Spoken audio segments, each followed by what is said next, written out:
Hey guys, I'm Nick and welcome to episode 4 of Sci-Finatics Live. As always, we'll be talking everything in the world of Star Trek, particularly Strange New Worlds, because that's the show that's on air at the moment and we're all watching that. And I'm joined by a great panel of Star Trek experts and sci-fi experts to talk everything interesting and fascinating and engaging in the world of Star Trek today. Firstly, I would like to welcome from the Popcast, it's Brian who's joining us today. Hey everybody, good to be here, sir. Good to be here really early, and I'm not used to that. So. Yes, it is very early for you. You're 8 a.m. on the West Coast, aren't you? So, right. And there's some guy that gets up at 4 a.m. to go to work right now who's like, early. What is this guy talking about? Yes. I'm a video editor, so this is early for me. That's early for you. But on the other hand, we've got somebody from the East Coast, which is in the form of, from the channel of exactly the same name, Steve Shives is joining us today. Hi, thank you for inviting me. Yeah, we're spanning the coast of our continent and also around the globe. So indeed, cool we are. Here. And as always, I'm joined by my fellow Sci-Fanatic David, who will give us all of his insight on everything Star Trek as well. Welcome, David. Thank you. And I'd just like to say I'm not Erica Ortegas and I don't drive the ship. I am David and I don't drive the ship. Yes, nice. Some clarification. Yeah. So there's a lot of stuff happening in the news today. There's bits and pieces going on, which we're going to sort of touch on a few news topics to start with. We're going to go through a bunch of news that stuff that Ants and Mounts tweeted today, just in regards to the whole writers' strike and everything that's going on in Hollywood and how that might affect future Star Trek productions. We're going to run through our thoughts on the last 3 episodes of Strange New Worlds. We're going to go through episode 3, 4, and 5, have a bit of chat about those, and get everyone's opinion on those, what everybody thought of them, pros and cons, and where the show's heading at the moment. Then we're going to talk about some other bits and pieces, some sci-fi stuff, some fandom stuff. It's all up for grabs today. So we're going to go through all those topics and hopefully provide a really entertaining show for you guys today. Okay, so firstly, in the news, just the other day, we had some news that the ratings, the top 10 streaming original programs. As you can see, Star Trek Strange New Worlds has hit number 7.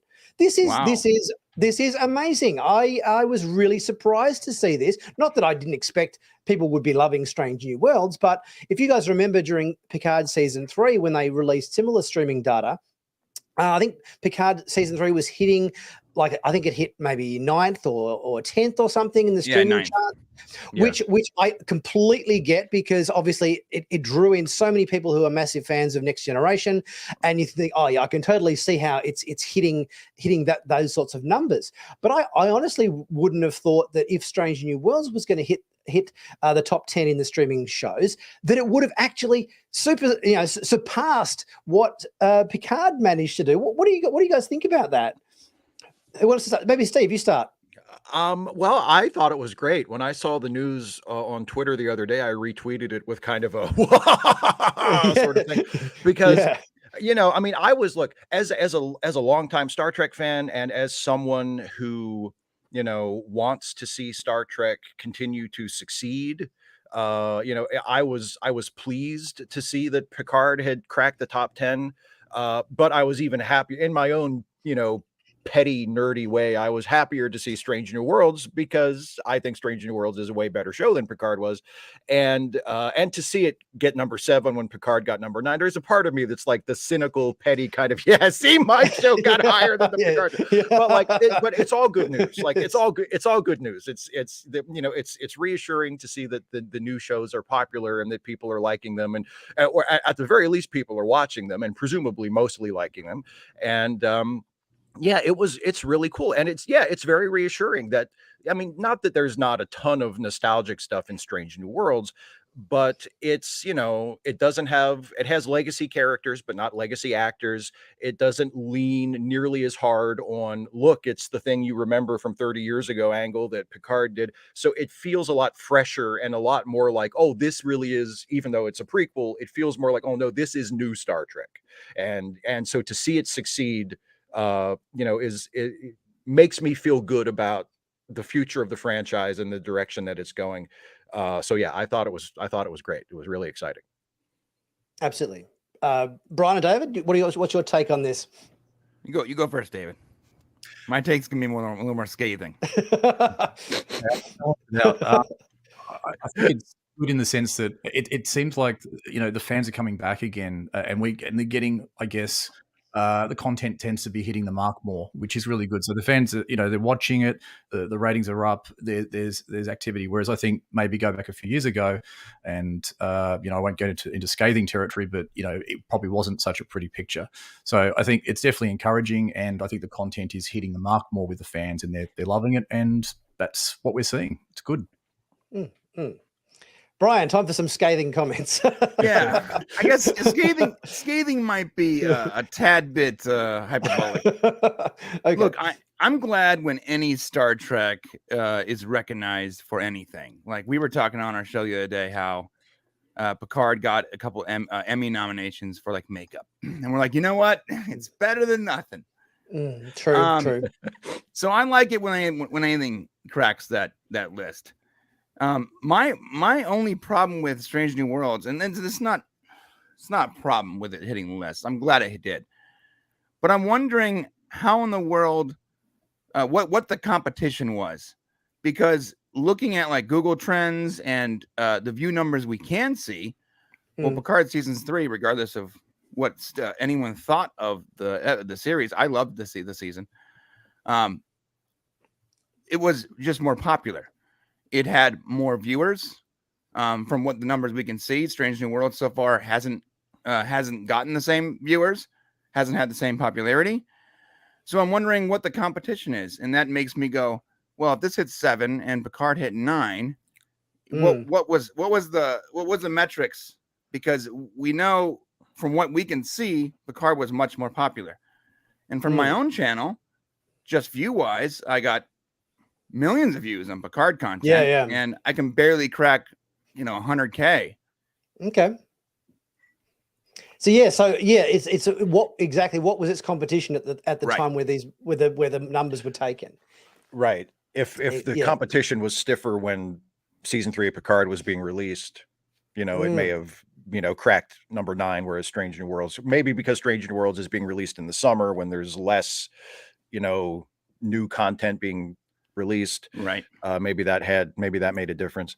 But also, you bring up an interesting point, which we were probably going to talk about it anyway when we got to talking about the strikes.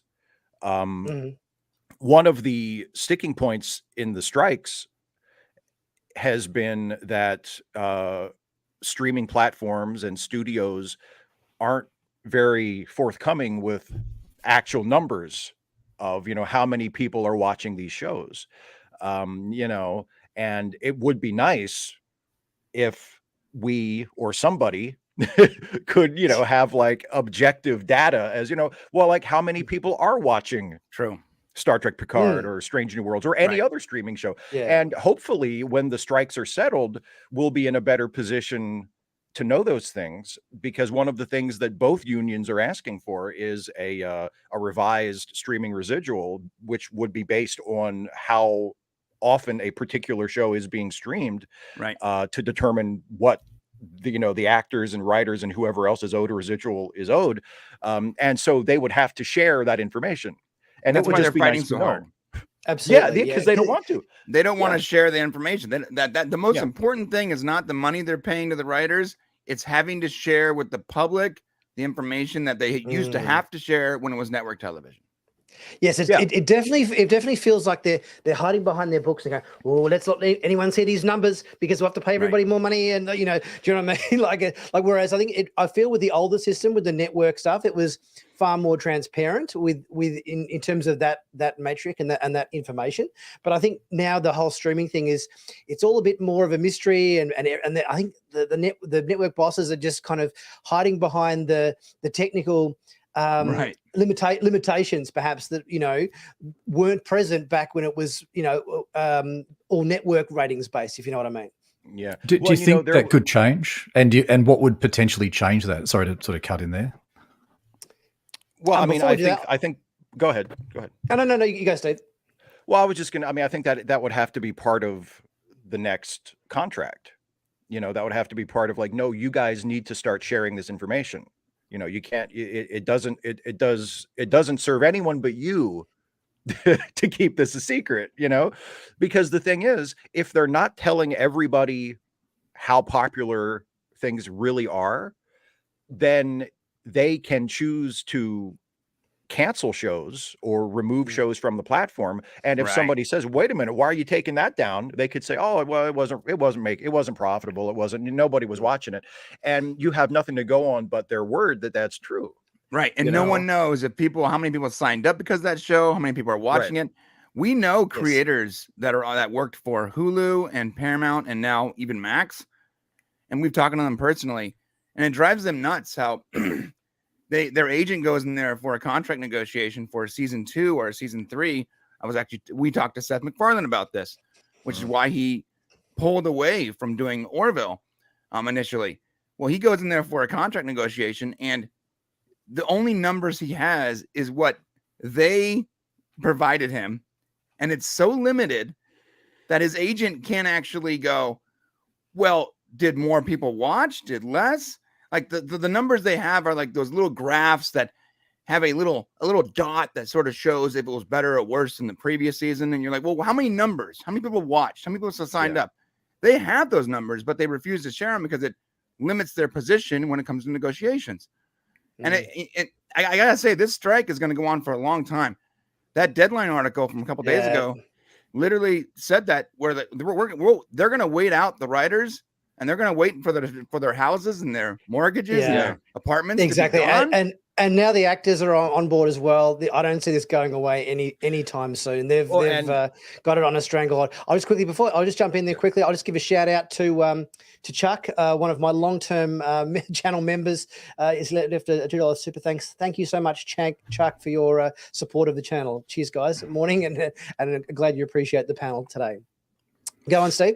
Well, I just want to piggyback on something Brian brought up, that it's not just the audiences or critics or journalists or, sort of people involved with the metrics and the analysis of these shows that don't know, how popular they actually are. It's actually the people who make the shows too. There was an interview a couple days ago I saw with Tony Gilroy, who is the creator of Andor. And they were interviewing him in connection to the fact that it just got nominated for some Emmys. And, they asked him the question, like, well, how do you feel about, the sort of the rap on Andor from outside the fandom has been, well, it's critically acclaimed, but nobody's watching it, or it's not as popular as like The Mandalorian or some of the other Star Wars streaming shows. And Tony Gilroy said, well, actually, I really don't know. Like, I don't know how many people are watching it or who's watching it. Like, I would like to know that, and they don't tell us that. And that's an extraordinary thing to realize. Like, even the creator of the show doesn't know who's watching his show. That's insane. It's ridiculous. It's nuts. It's nuts. There needs to be some kind of, if they don't actually decide to release their numbers and they want to stay behind this veil, I believe there needs to be some kind of third-party service that we all just sort of accept. And where the numbers and the reactions of people, almost like a movie or Movie Critic or any of those other those movie sites and movie services that are standing outside theaters getting reactions, we need to get some kind of service for that, where we can actually see what the social forecast is for certain shows, so that people can use those numbers in their contract negotiations. Absolutely. And obviously Anson Mount tweeted today that he, he's on board. He's now officially striking. He's no longer doing any publicity for Paramount or CBS or anything like that. And we lost all of our guests, Nick. We had yes, exactly. we had taken a break from Raw Rant for the last month and a half, and we're going to start it up again on Monday. We got guest after guest after guest for the next 5 weeks. They all dropped. No way. Yes. I hear. We got demonetized, and then we lost all of our guests on the same day. I know. It's double crazy. whammy. It's a double whammy. Absolutely. Yeah, totally. Okay, so we might have a chat about the last 3 episodes. So I thought we'd probably let's start in chronological order, and have a look at episode 3 of Strange New Worlds in season 2, which was obviously entitled Tomorrow and Tomorrow and Tomorrow. And tomorrow. Tomorrow This was- cubed.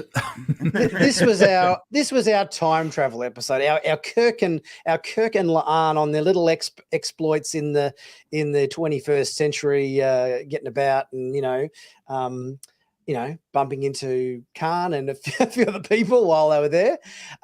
What did you guys think of this episode? Did you think this was a solid episode in terms of our, if you compare it with other sort of similar sort of time travel-esque sort of episodes of Star Trek? How do you think it rated?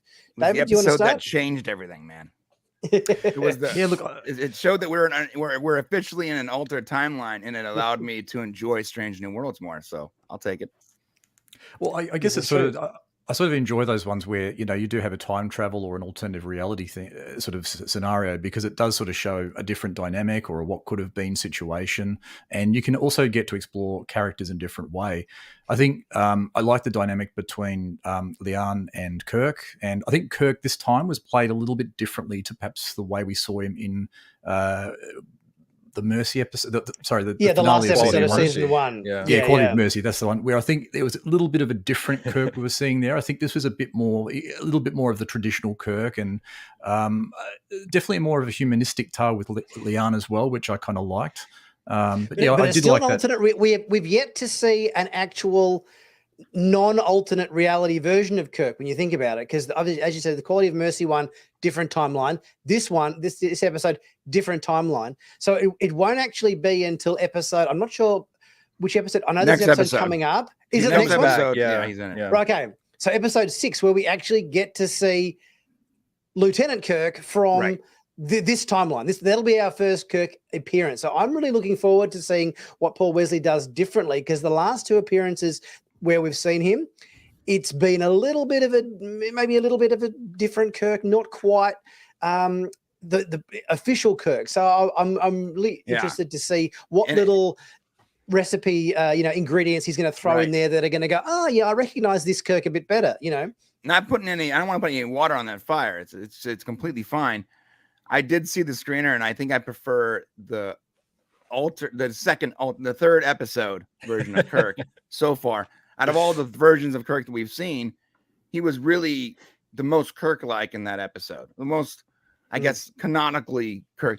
I got original timeline canonical Kirk episode. Like hard to get. It gets confusing. We know what you mean. Yeah. I just realized I didn't put this together until we've just been sitting here talking about it, and but both of Paul Wesley's Kirk episodes so far have been named after Shakespeare quotes. I can't believe I didn't pick up on that just now. Yes. But I loved this episode. This was, I think it's one of the best. And granted, we're only at this point 15 episodes in, but still, I mean, I thought it was one of the best shows the series has done so far. I thought it was outstanding. And I thought Paul Wesley's Kirk was really good. I mean, I haven't seen his next episode, so I can't speak to that. But when he showed up in last season, I was a little underwhelmed, not because I thought he was bad in any way, but he seemed like he was just kind of a guy on the show. It was like, this is Captain Kirk. Like, this is Captain Kirk. This is like the most important guy in the whole thing. And I don't know if everyone else agrees with you, Steve. I don't know if it's either him or it's either him or Spock. I'm with you. I agree with you. I think, but I don't think everyone else agrees on that. I had a lot of people commenting, say he was more like Jim Carrey than William Shatner. I saw that. Looked a bit like that too. He kind of resembles Jim Carrey a little bit, but I think he's doing a fine job. I think that he's doing the best with what he has to work with. So. They should have had him in the empty aquarium or the empty swimming pool doing the imitation of himself. But I mean, he didn't leave much of an impression in the last season, but it was only one episode, and I thought, he's not bad, and it's just one episode, and it's a tough spot because they're doing like a reenactment of a classic episode, and that puts certain expectations on it, and so I was looking forward to seeing him in this season because I knew he was coming back to let him take a couple more swings at it and see if he could, figure out what his Kirk is going to be like, because that was my experience with Ethan Peck. And when he showed up in Discovery as Spock, my first impression was, okay, I don't know about this. And then he won within a couple episodes. He won me over. Won you over. Yeah, and now in Strange New Worlds, I'm like, God, this guy's great. Like, this is a fantastic Spock. And with Paul Wesley's Kirk, you know, I thought in Tomorrow, he had more of a chance to kind of do his own thing and find his take on the character. And it was, for the most part, like a fun sort of adventure story, you know, where he and La'an are in a new setting and they're running around looking for stuff. And there's a car chase and there's, you know, like sneaking into buildings and there's and plus there's a little bit of flirtation and romance and there's some light comedy. And it's like, it's a classic Star Trek time travel story. And I thought he did a really good job. And I thought the whole episode did a really good job. I loved the way they used Carol Kane's character. I thought that was ingenious, how and the way they use her to sort of set up a way to overcome an obstacle, and then they reverse it when they go to see her and they're like, "Hey, we need your help. You're an engineer, right?" And she's like, "No, I don't have." No, you know, I work at a secondhand store and I sell weed on the side. Yeah, I thought that was so great. I love that they get thrown back in time and they don't have any of their Star Trek stuff. You know, like because it was an accidental spur of the moment thing. So it's like, we don't have tricorders, we don't have phasers. Yeah, let's load up before we push the button. Yeah, I thought the whole thing was fantastic. I love that they had the tension between La'an and Kirk, because Kirk realizes that if they do what she wants to do, his timeline will cease to exist. But then what brings him around is he finds out that his brother is still alive. That was in La'an's timeline. Yes. That was the clincher for him, where he just suddenly go, okay, you've sold me now. Like, that was the one piece of information where you saw him suddenly change direction in terms of what, you know, why is your timeline any better than my timeline? Oh, brother's like, okay, I'm sold now. You know, I thought it was great. And I love that the solution to the problem was La'an has to not kill baby Hitler. Yeah, you know what I mean? It's like the classic time traveler's dilemma. Oh, let's kill Hitler. And it's like, of course, absolutely, let's kill Hitler. But then it's like, oh, wait a minute, if we kill Hitler, 100 years down the line, things are going to be worse than they are. So she has we to need not to kill experience Hitler. the bad to appreciate the good, you know. So I thought the whole episode was fantastic. Yeah, I mean, there's also a bit of a sense of loss too with Leanne. So at the end of it, she's sort of like there was definitely a chemistry happening there, and it was like she'd really lost something. And I think at the beginning of that episode, when she's having the bit of the bout with Mbenga, Mbenga, yep. It was kind of like, you know, why aren't you kind of open? You got to open up to let people in. So she had this experience through this journey in the episode where she did open up, and then she's left in tears, literally at the end of it, which was a shame, as a sense of loss from losing this alter Kirk. Yeah, I think Christina Chong did a great job in that episode. Just her acting chops, I think they just went up an extra level for that episode. She just pulled a few extra tricks out of her bag, and that scene at the end where she broke down and everything, you really felt like she had been through such an ordeal. And even though you kind of get a sense that they were only sort of in the past for a couple of days or whatever, you can just see how much that Kirk and the weight of what they were doing, and probably to a certain extent as well, just having that weight on you in terms of meeting Khan and everything, and you know, and saving him and everything. That's a big burden to carry, and you kind of saw that all kind of come crashing down on her at the end there. Yeah, well, because it means something personally to her. And the show has established previously that she has this personal connection to Khan, and that legacy is something that is kind of a rock around her neck. And, you know, and so of course she goes back in time, and the solution to the dilemma is you have to not kill the guy whose, you know, atrocities have haunted you for your entire life. Your whole life, that have haunted everybody, but specifically you, because you're part of that family line. Like, you've had to carry that around your whole life, so you have even more of a burden than everybody else does who thinks back on that and thinks, oh, how horrible that was. And, you know, yeah, it's just fantastic. Mm. And Brian, you touched on this yeah. earlier in terms of the slight change in canon that they did in this episode, in terms of when the eugenics wars took place, when Khan was born. Obviously, back in the original series, they established it in the sort of I think it was sort of mid to late 90s that all thing happened. It happened, but obviously with our time traveling Romulan. What was her name? Sarah, I think it was. Yes. She said that she's been trying to, change things for the last 30 years, and things have, adjusted, and I also think they had dropped a couple of previous hints to this back in season 1, where I think in that very first episode where Pike was speaking for humanity on behalf of that alien race that they'd sort of was saving Una from.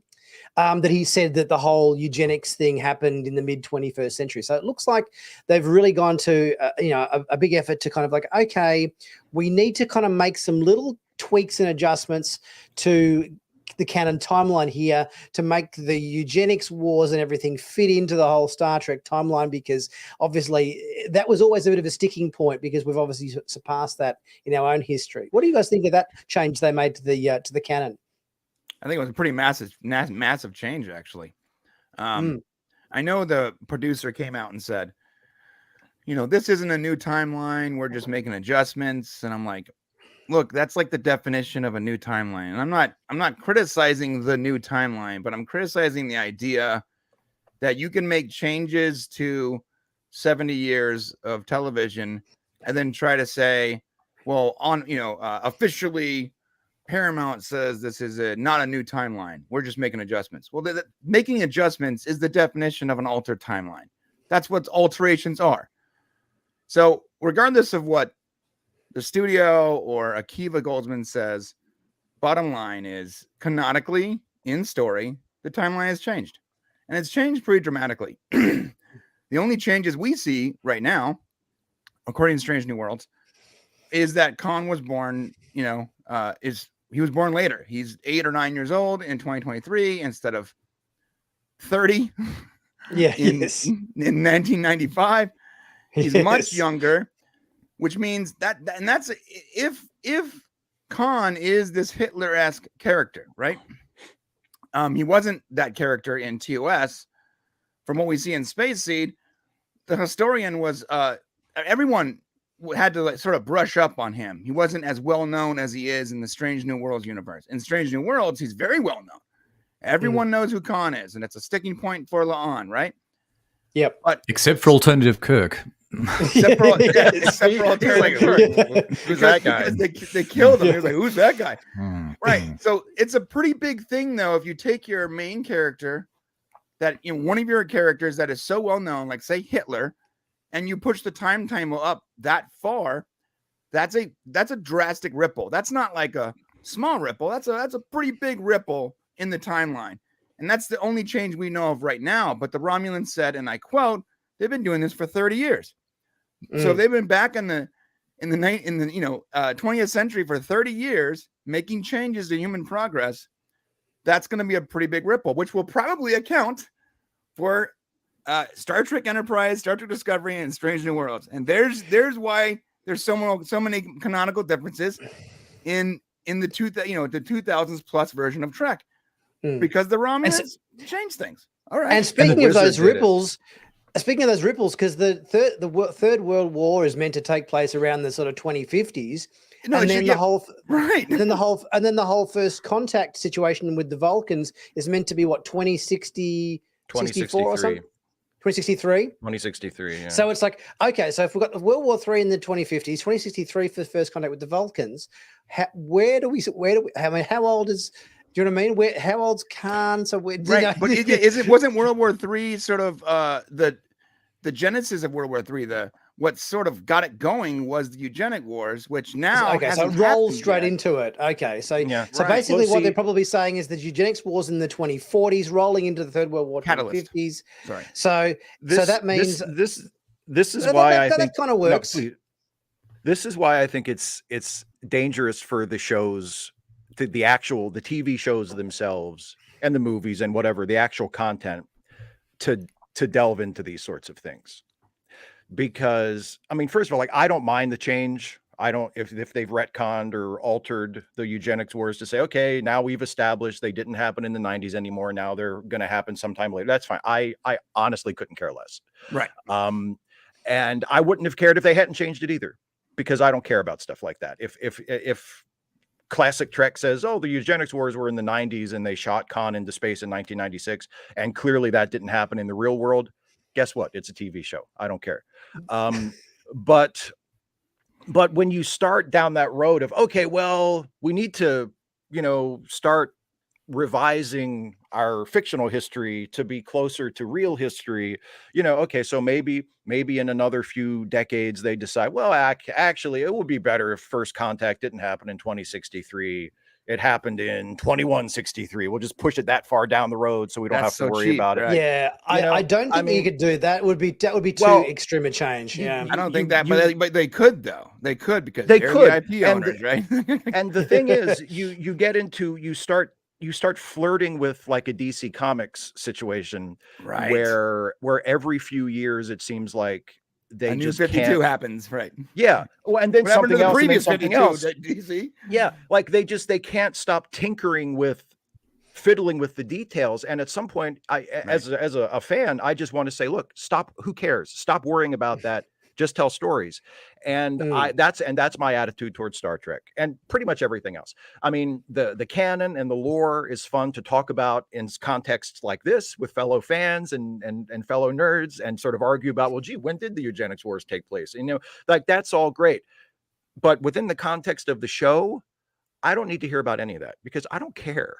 I mean, if Strange New Worlds tells me the eugenics wars happened in 2050 and TOS tells me they happened in 1996, and they're supposed to be in the same universe, and those two facts contradict each other, it's a TV show. It's fiction. I don't care.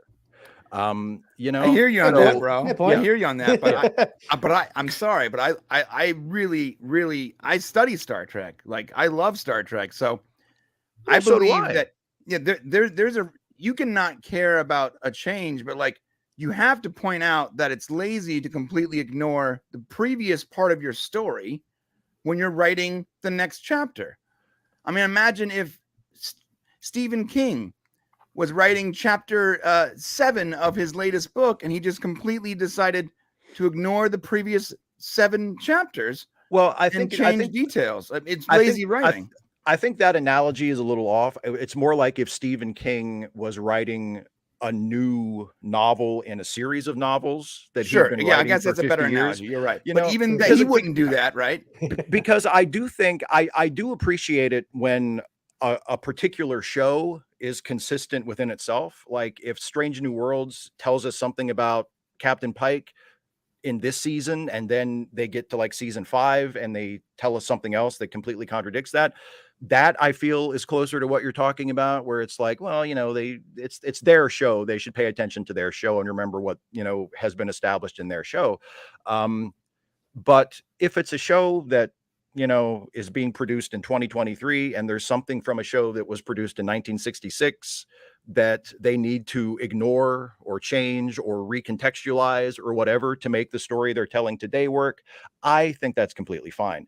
And maybe sometimes it is laziness, maybe sometimes it is they didn't know, or maybe sometimes it's an intentional choice where they say, look, we have a story to tell right now, and our priority as storytellers is telling our story, and we have decided that we're going to do this and change this for our purposes. And I understand that, but in a universe where time travel exists, you tell me you can't write in a change that allows you that creative freedom?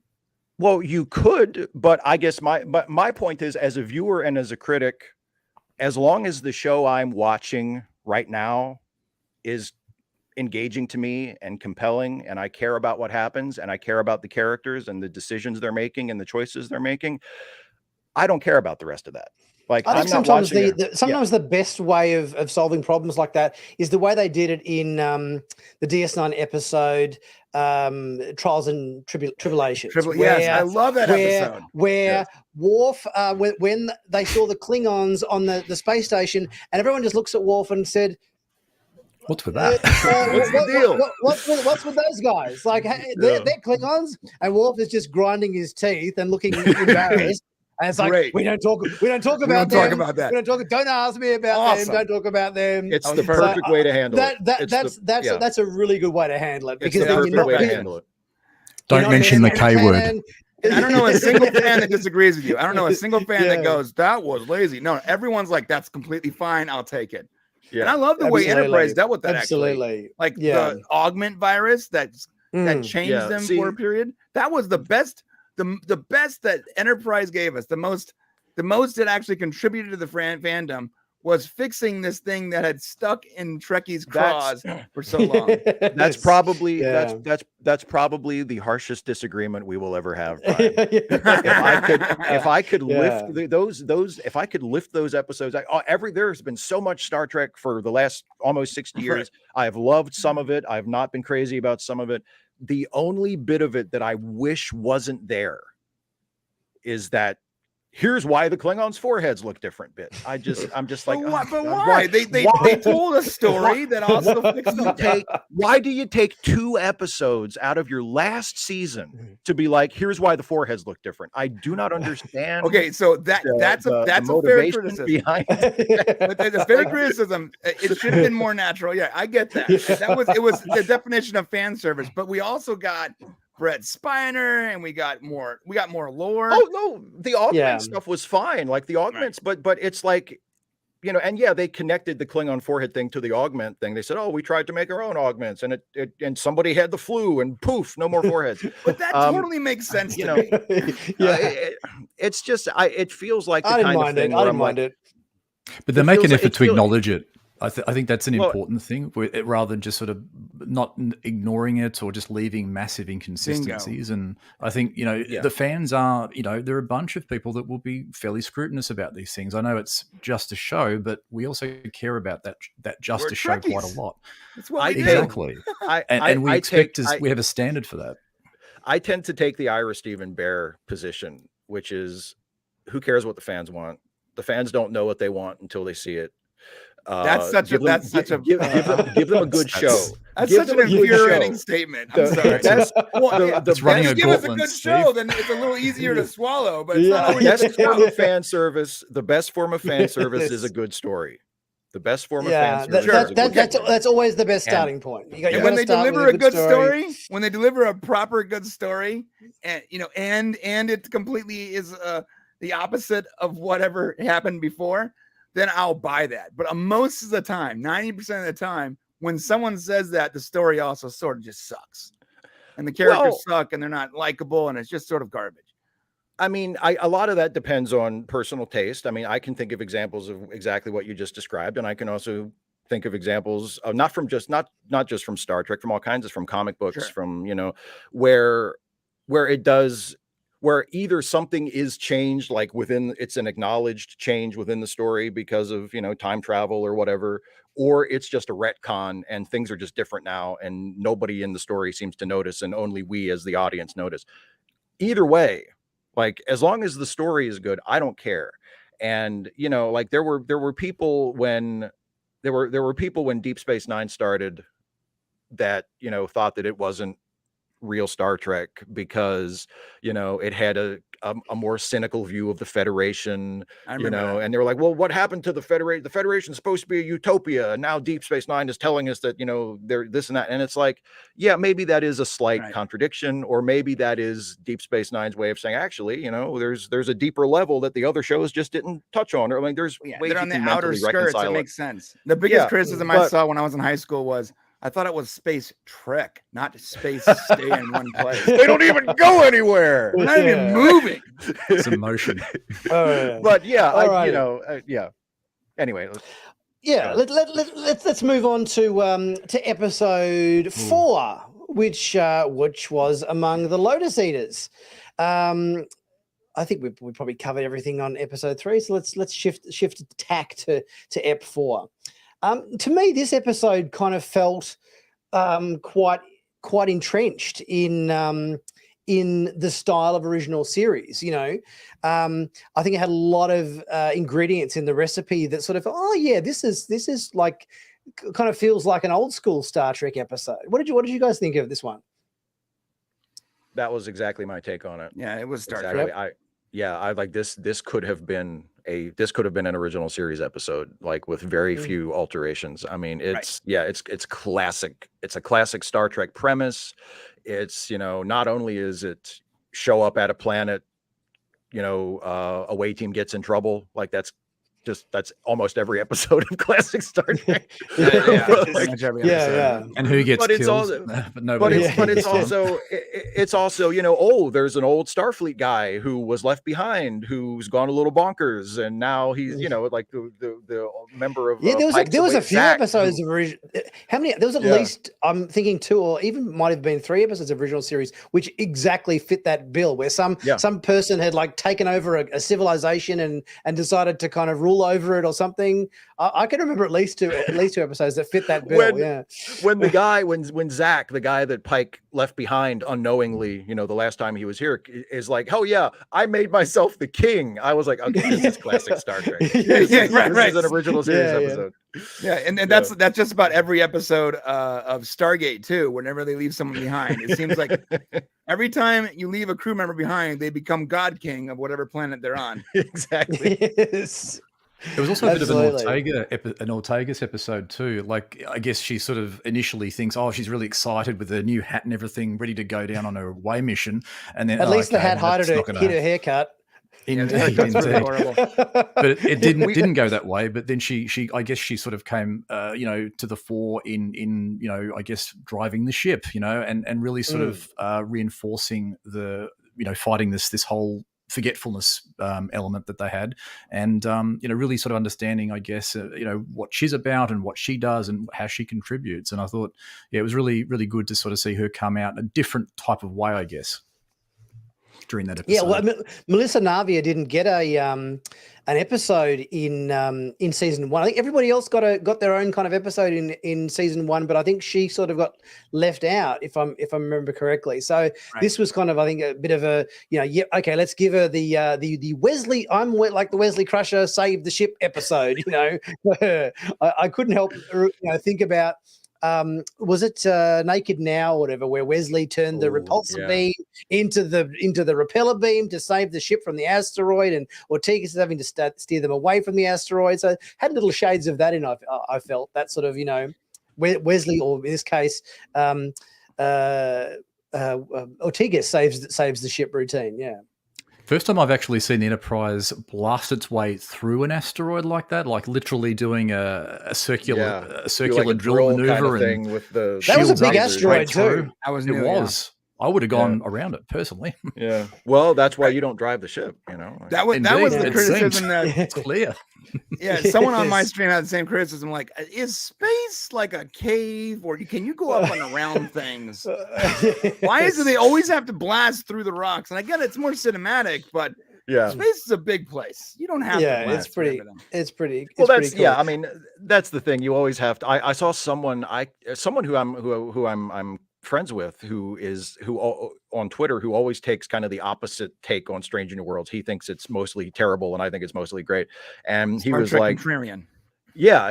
And he was, and which one of us is which depends on your point of view, I guess. Right. Maybe I'm the contrarian to some people. That's a subjective point of view. I know I definitely am to a lot of people. But anyway, but they were talking about like how unrealistic the space scenes were. And I was like, what a weird criticism for a Star Trek show. Like, it's never been remotely realistic in terms of the way it depicts space and space travel, and the big thing, and not just Star Trek, Star Wars and most popular sci-fi franchises do this too. I mean, in space, things are so far apart. Like even an asteroid belt around a planet, there would probably, for a ship the size of the Enterprise, there would probably be plenty of room to go around everything. It would not be that densely packed. Yeah. But it is what it is. It's an adventure show, and you do things to make it more exciting. They kind of illustrated that in The Expanse. I think the space sequences in The Expanse tried to be super realistic, but at the expense of entertainment, entertainment and excitement. Yeah. Well, it was there's no sound in space. So when you're watching different, when the ship is is flying by and you're woo or woo, whatever, you're not going to hear that if you're actually in space. Like there is some cinematic aspects to liberties that have to take place Yeah. for entertainment value. I A think quick shout Empire out to Strikes Adam, Back has Adam Van Giesen, who's given us a $4.99 super chat. Thank you so much, Adam. Star Trek is like pizza. Even if it's bad, it's still pretty good. I've heard the same thing, but replace the word pizza with sex. I think I've also heard that as well. So yes. I've had some pretty bad of both, and I'm not sure if that's maybe you need to get out a little more, Adam. But the just sentiment not at is the same appreciated time. Just not at the nonetheless. same time. Yeah. Yes. Could Pizza get sex messy. ain't good. And also quick shout out while we're doing it to Christopher Mays 499. Thank you so much, Christopher. Can you all remind me how many times we've seen Pike on the bridge this season? Well, he wasn't in the episode almost at all in episode 1. In episode 2, he was off finding Una a defense counsel, and then sat watching the trial from a TV screen in the ready room for most of the episode. Yeah. So he was on the bridge think, one time this season. I think you're right. One time at the beginning of the last episode. Yeah. Yes, that's very true. And the first 6 episodes, that's the way it is. I can't tell you after the last 4, but so far, if it continues on this current trajectory, we're going to see Pike a total of twice on the bridge the entire season. Yeah. And honestly, we might like see him preparing food more. So he might become Chef Pike. I think someone in the comments mentioned Chef Pike. I would love to see him. I would love to see him in that apron cooking food every episode. As long as it's a good show, I don't care. And I love, because my friend and co-host that I review the episodes with will sometimes, we both for the most part really like the show, but sometimes he sort of mildly complains about like how huge Pike's quarters are, because like because it's supposed to be Kirk's Enterprise from TOS. It's supposed to be the exact same ship, but you never see cabins anywhere close to that big. And every time he says that, I say, I hope the next time it's even bigger. I hope the next time he's got like multiple Steve rooms. Shives thing to say, and that's the other thing. Because like whenever people, nobody has to worry about this, and this is never going to happen ever. But like when people complain about like the current generation of Star Trek and how like things are different than they used to be, and et cetera, one of my things that I say to people who watch my stuff is, you guys are so lucky that Alex Kurtzman is in charge of this instead of me, because like something like people noticing like how often or how seldom Pike is on the bridge this season is, if I caught wind that fans were noticing that stuff, I'd be like, hey, guess what, here's a new challenge for next season. How few times can we get Pike on the bridge for the entire year? Yes. I mean, such a typical Steve thing to say. Steve's going Let's full go in the Steve complete opposite direction. Yeah, absolutely. Jesus. Yeah.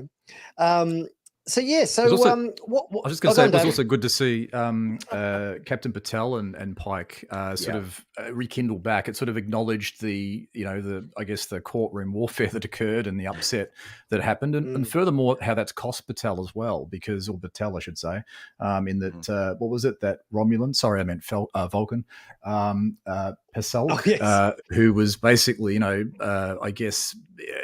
I guess the villain of the piece in a sense, and also looks like he's been sort of getting her not to get interfering with their promotions, holding her career back. Like exactly. Yeah. I'm glad that they stuck with that character, because like she seemed like she could have just been a one-off, like, oh, it's Pike's girlfriend or it's Pike's hookup whenever he's back on Earth, and they've actually brought her back a few times and given her a little a bit of character development, and I really like her. I mean, I like that we have sort of a recurring love interest for the captain that's a little different from other versions from other love interests that main characters have had in the past. Like you've got like in TNG, Picard had Vosh, who kind of popped in for 2 episodes, but wasn't around that much. And they didn't seem like they had a regular thing. And Cisco eventually had like an actual long-term relationship where they were actually together and got married. And we haven't really seen the kind of thing that Pike and Batel have, where they're both working people. They like each other. They like when they can spend time together, but their careers take them in different directions and they don't see each other that much, but they, try to keep something going. Like, I think that's an interesting wrinkle that we haven't seen before. Yeah. I slightly disagree. I preferred Cisco's relationship with Penny Gerald Johnson, because it was, and I don't mind Patel. I think I mean, she's obviously very attractive. But every time she's there, my mind is like, where is her ship? What is happening? Why are they so? It just. I mean, it can't be easy. I mean, they're both captains of the starship. So convenient, right? It's like, how do they even? I mean, obviously they broached that topic to great effect, I think, in the opening of the episode, where literally every time they started a conversation, tried to talk about anything, they were interrupted by Uhura, who kept chiming in on the comms, and they were just, it's like, and obviously you could see the frustration in Pike's face. It's just like, how are we actually making this work, you know? Right. Yeah. They should have made her a captain, not with a ship, but maybe a captain in rank, right? Like, let's say she's a JAG officer, like she was in that second episode. What if that's how she's a captain, not an actual captain of a starship? Because it just asks a bunch of questions you really can't answer. We would have been better that way. Then we could have actually had her on the show more. There would have been more story you can tell, because you don't have to concern yourself with the fact that her ship is somewhere captainless. Yeah, I think it would be nice to actually see an episode where we actually go on board the was it the Cayuga, or what's her ship called? The Cayuga. Yeah, Barracuda. I don't know.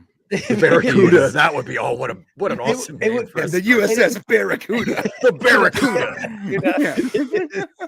It'd be good to see Pike actually go onto her ship to see, because is she flying around in a Constitution class as well? I'm pretty sure it's pretty similar. Yeah. I'd like to see it's either that or a Sombra class. They're very similar ships, actually.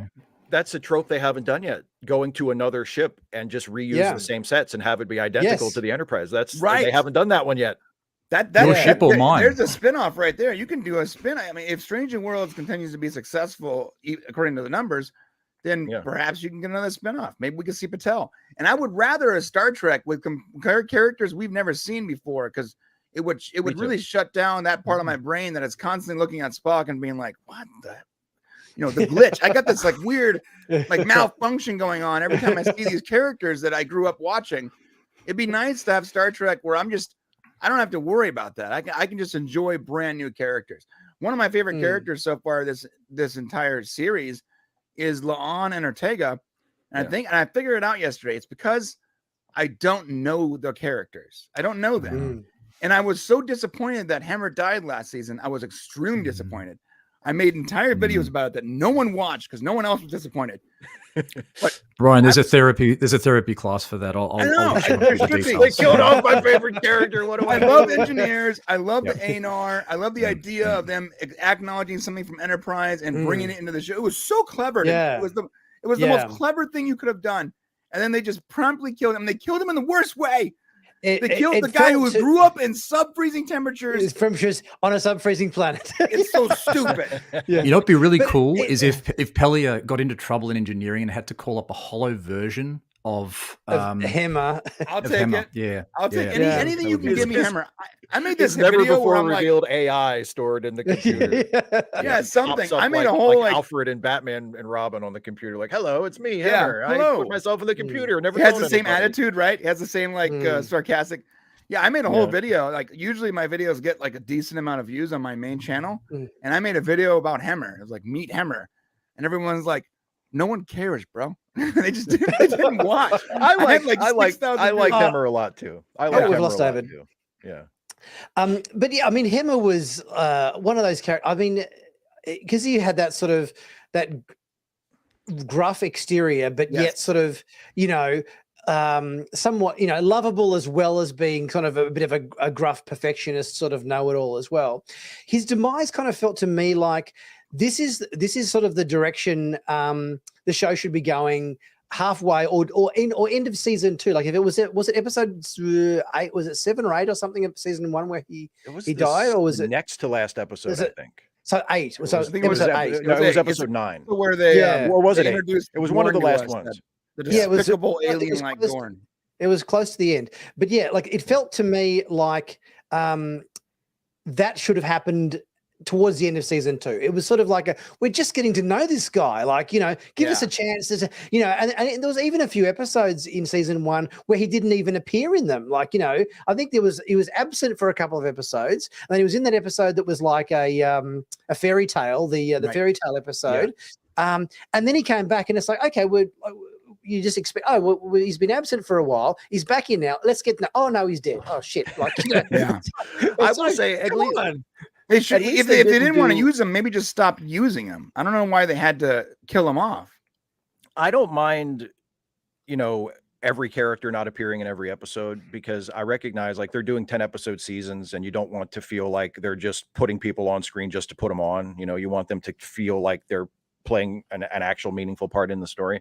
I will say with Hemmer, at least with Hemmer, when they killed him off, they didn't do the thing that Discovery did in season 2 with Arium, where like you have this interesting looking character who's sort of a background character, and people are like, oh, I wonder what her story is, and then they tell you her story like in all at once, like a fire hose of exposition, right. and then it's like, and she's dead.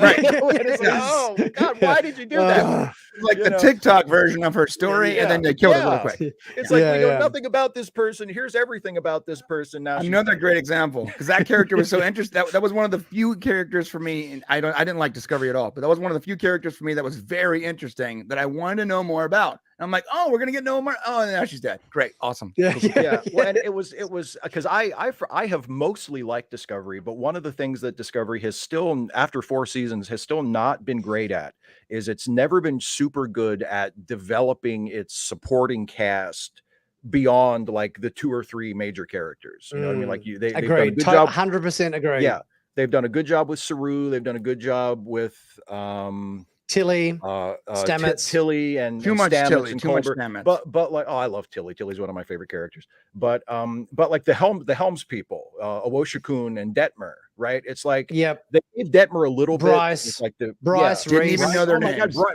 Reese and Bryce. I'm always like, which one is which? I don't even know who you guys are talking about right now. And yeah, well, like, after the thing, like one of the things that made me like Strange New Worlds a lot.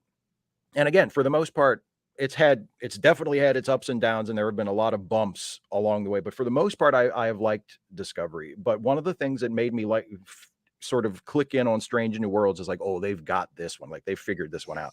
Is after like 2 or 3 episodes of Strange New Worlds, even though she has never been featured as like the central point of an episode, I felt like I knew who Ortegas was better than I knew Detmer or Owo or Bryce or Reese on Discovery.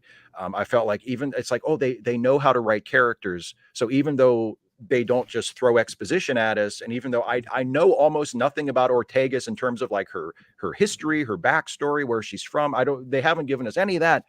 But I feel like I know who she is. I know her personality. I know how she interacts with people. I have a sense of her. I feel like I know her in a way that I just don't know unfortunately large number of characters on Disco. Absolutely. Yeah, I couldn't agree more. I've talked about that often in many of my videos. Just exactly. Like, I mean, the show's run for 4 seasons, and I'm as you said before, Bryce, Reese, Detmer, Owo, the Nilsson, the Saurian. Who are these people?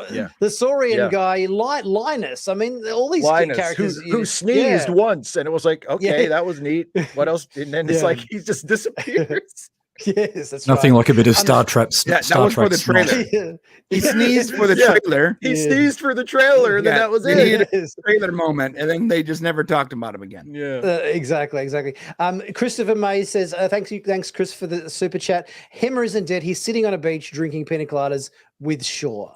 That's my head counting. That's my head counting. We're all of the killed off. Yeah, Chris Tucker actually 100% is using time travel, and he picked up Hemmer right as he was jumping from the ship, and then he swung around and he grabbed Shaw as when Seven left. So he has both Hemmer and Shaw. Hemmer and Shaw, and they're a trio of time traveling temporal Starfleet engines. I'll take that. Playing some Barry Manilow.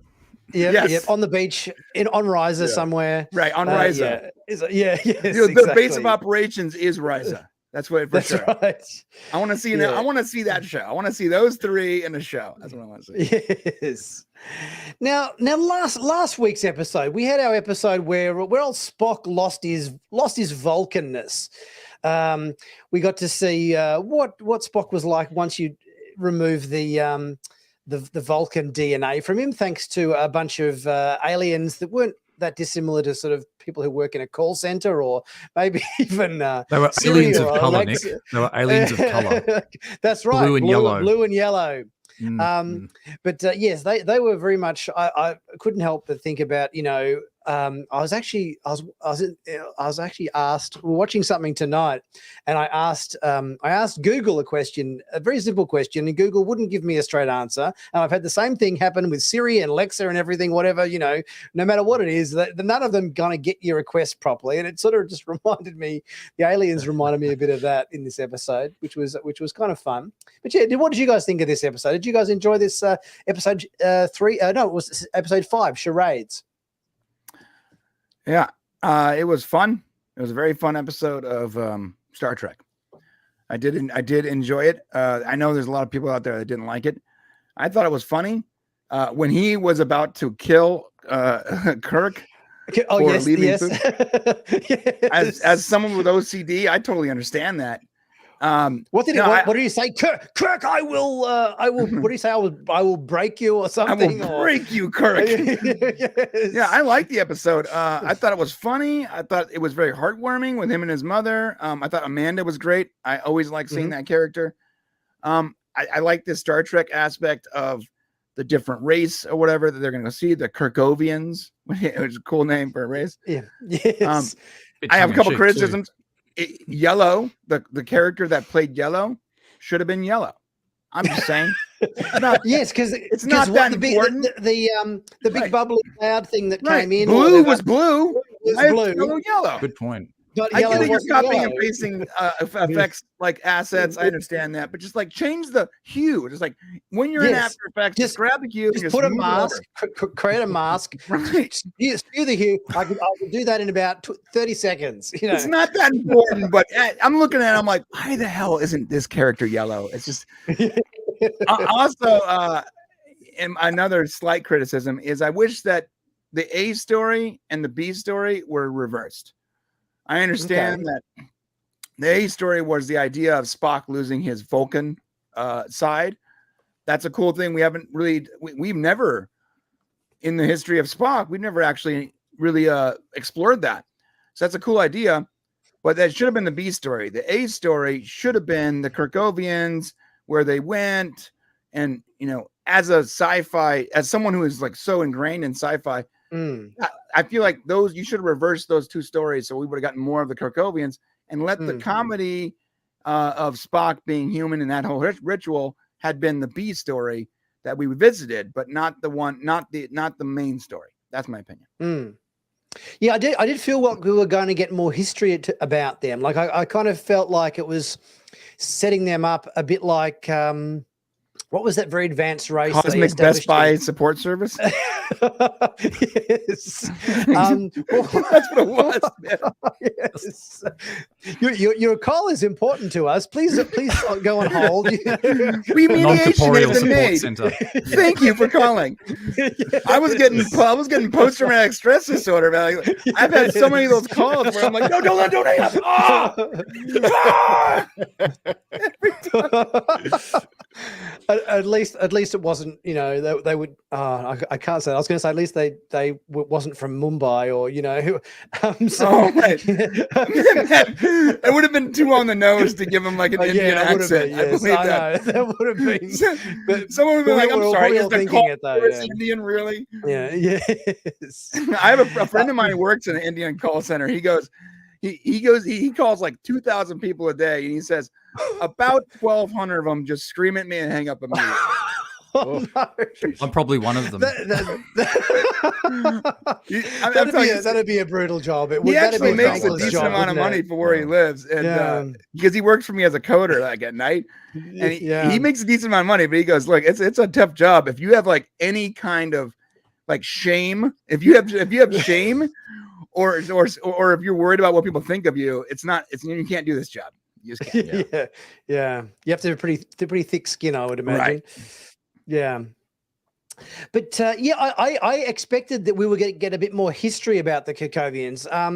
Now, what was the race called in that it was the only Iconian gateway thing they established in Iconians. TNG. Yes, Like there was a lot of history and stuff. You kind of, I thought, oh, this is cool. There's this ancient race, and they've suddenly disappeared, and they've sort of transitioned into a non-corporeal form or whatever. And 30 years of fan theories online about Iconians because of a couple episodes. Yeah, exactly. That's what the Kirkovians could have been, the new Iconians. We could have been making theories for the next 20 years. That's kind of what I was anticipating. Yes. Your call is important to us. Please hold.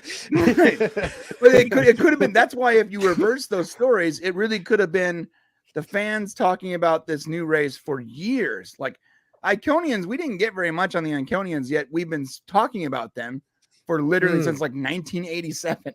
Right? Yes. Yeah. There are entire channels dedicated to the Iconians. Entire YouTube channels, but that's all they talk about. And it was only one episode, wasn't it? They've never revisited. It was them. like they were touched on in Deep Space Nine. Was There it? was a Deep Space Oh, Nine. okay. They touched on. Mentions them, Yeah. They find a gateway in the Gamma Quadrant or something. Yeah. Oh, right. Yeah. But I always think they should have connected the Guardian of Forever to the Iconians. It would have been really cool. Oh yeah. Like if there's one race that creates these, sorry, Trekkies, Stargates, then just make all the Stargate people, all the Stargate races the same. That would have been cool. Yes. Yeah. I mean, what I got to say, I did laugh out loud quite a bit throughout this episode, and I think like there was a few moments that yes, they were sort of. I guess there's an element of cheese to them, but I did laugh at all of the ladies on the bridge there, trying to give Spock tips on what little idiosyncrasies and mannerisms he needs to implement to come across completely Vulcan at his anniversary dinner or whatever it was. So I think there's some really nice scenes in this episode that just played 100% for humor. And I think they worked pretty well. To be honest, I think it should have been just Uhura talking to him because she's the communications expert. It would have made more sense to me. But I understand it was for laughs, so no criticisms. Yeah. But it was a bit like I guess who's coming to dinner, I guess. And I did like the T'Pril and also Savette, I think it was. I mean, there was some great sort of one-liners. I want to have a beer with Savette. That guy seems like a really cool dude. Yeah. Is this part of charades?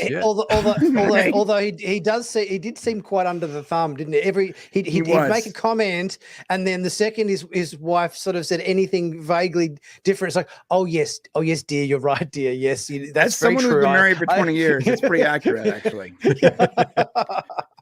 But your wife will be watching this stream, maybe, Brian. Yes, dear. Sorry, dear. T'Pring, isn't it? Sorry, I said T'Pring. Fiance is T'Pring is the fiance. The mother-in-law was what was the mother-in-law? T'Pril. Yeah. But T'Pring she actually started to sort of, I guess, assert herself a little bit during the, the ceremonies. Like, the ceremony's over now, mother. There was a bit of that going on too. Yeah, back off, which was Mom. good to sort of see. Yeah, exactly. And she was actually criticised for maybe not being such a strong character or not being so strong a little bit earlier in the criticisms part of the ceremony. Right. But, it was good to sort of so see. she was criticized for not having self-confidence, and then she has self-confidence. You can't have it both ways. That's right. Make your mind up, Mum. Jesus. Yeah. Pick a road, Mom. That's right. But I did love I guess I'm a bit of a ship fan with the whole Spock and Nurse Chapel thing, and I did really like the way that came full circle. Probably future be damned, I guess, in terms of where it all goes. But I did kind of like that whole dynamic because there's a real connection, and it would have been really interesting to explore human Spock and Nurse Chapel a little bit more. But I don't know if there was. I guess there wasn't the practicality to do that within this episode. Too much yellow and blue. Yeah, I mean, there's obviously that moment they had in the hallway where Spock said, Vulcans can be jerks, and he felt like Chapel needed a hug, and it's like there's a little bit more to this hug than just making my shipmate feel better. It's like there's a little read into that hug a bit more, I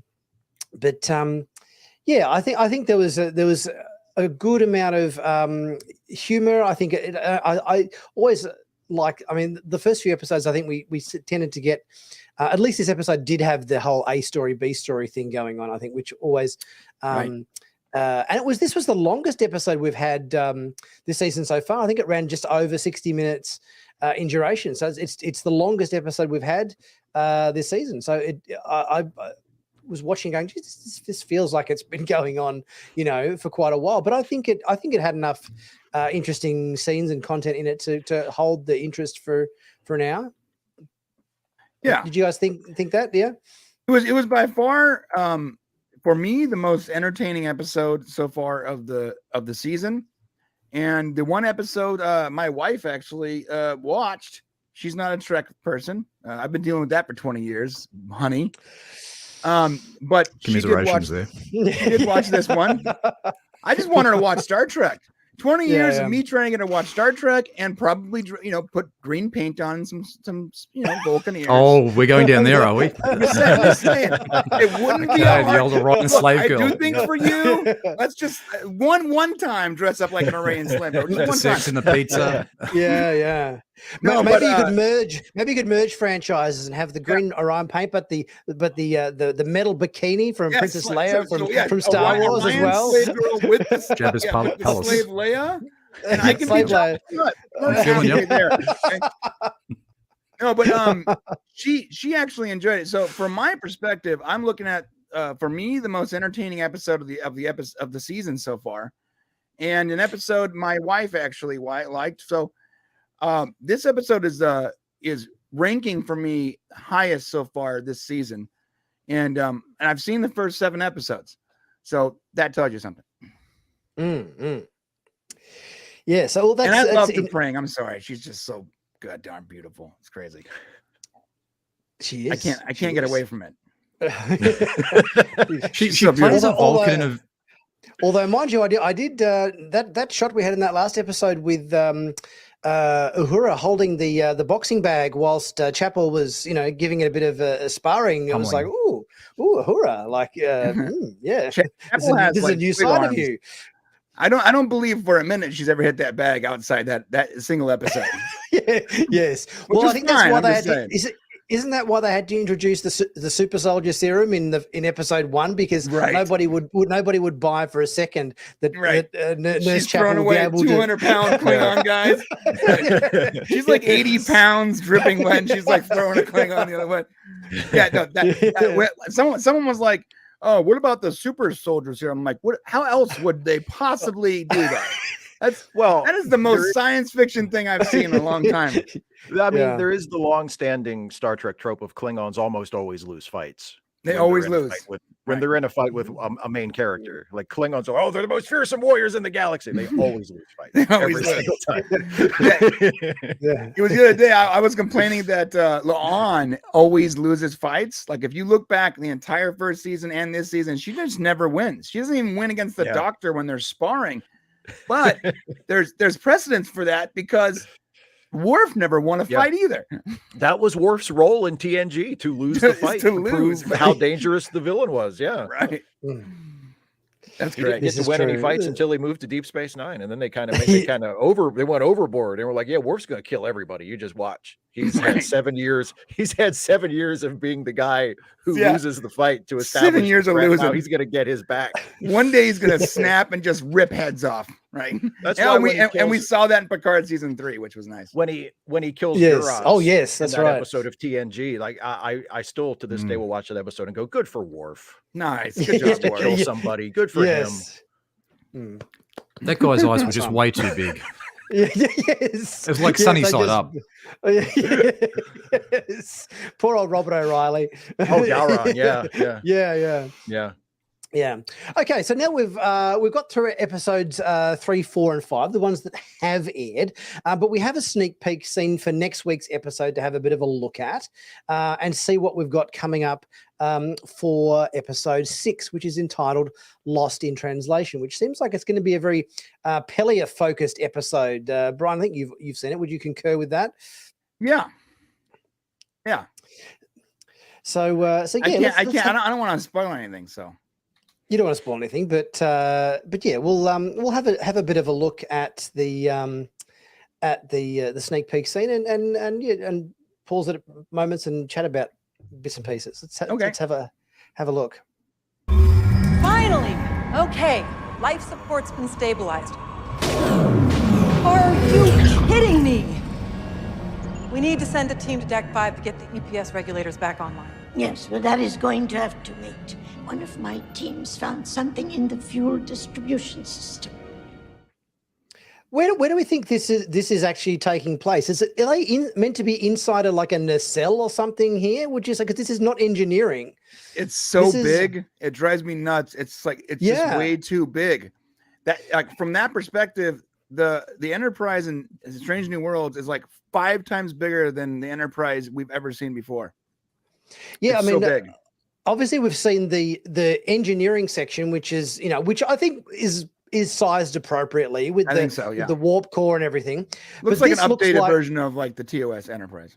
Yeah, it looks like. I mean, if I had to guess, I would say they're like inside one of the nacelles, looking down the length of it seems like that, one of the nacelles. Yeah, but it seems way too big to be that. It's very difficult.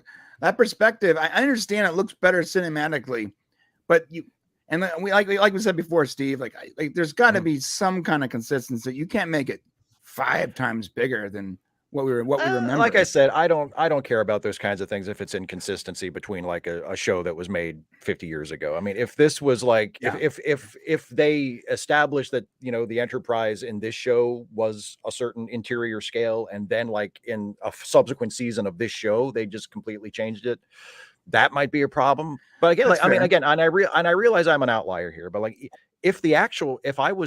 if I cared about what happened in the show, if the stories were still grabbing me, I probably wouldn't care about that either.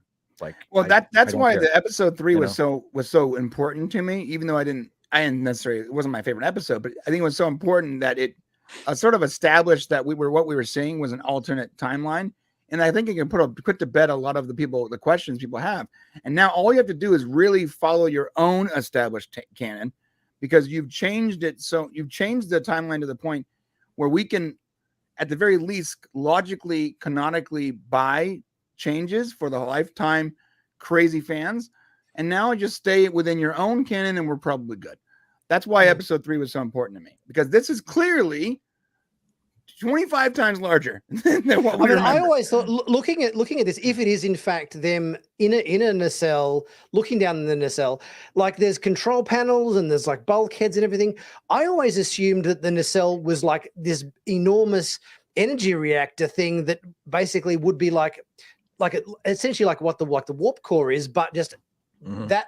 Right. That's what they established in Enterprise. The nacelle was almost entirely engine, and there was a small Jeffries tube, crawl space, Jeffries tube. But you couldn't. But this is quite expansive here. Like you could practically have a football game inside this thing. It's in there. Let's get some beds in there. I think it's Discovery's turbo lift shaft, isn't it? From Discovery. Yeah. Oh my God, those insane turbo lift. That was ridiculous. I don't care how much you like swimming pools in there. I know you like Discovery, Steve, but that was insane. Honestly, it was insane, but you know what? The more angry I saw people getting about it, the more I liked it. Of course. I thought it was ridiculous. Look, I thought it was ridiculous too. I remember watching that episode going, where are they? Where is this in the ship? Is this the TARDIS? Yeah, like what is it? But then I thought that, and then I thought, oh man, my fellow Trekkies are going to lose their minds over this. And a lot of them did. Some people, like it's not. And again, like if I were making the show, I might be more careful about that. I might be like, where is this supposed to be in the ship? Can we tighten this up? Can we make this a little more sensible? But it is what it is. Like, yeah, let's keep watching the scene and see what else it's got to offer for us. That system was online already. What were you? You disobeyed my direct orders and went digging around in the functioning systems. If I had followed your orders to the letter, we would never have found evidence of sabotage. Sabotage. Dun dun dun. Sabotage. I'm waiting for a Beastie Boys song to start right now. Yeah. Oh, now that's I'm telling y'all. Yes. She reminds So, me yeah, of one of the Golden Girls, though, Pelia. It's like I love her.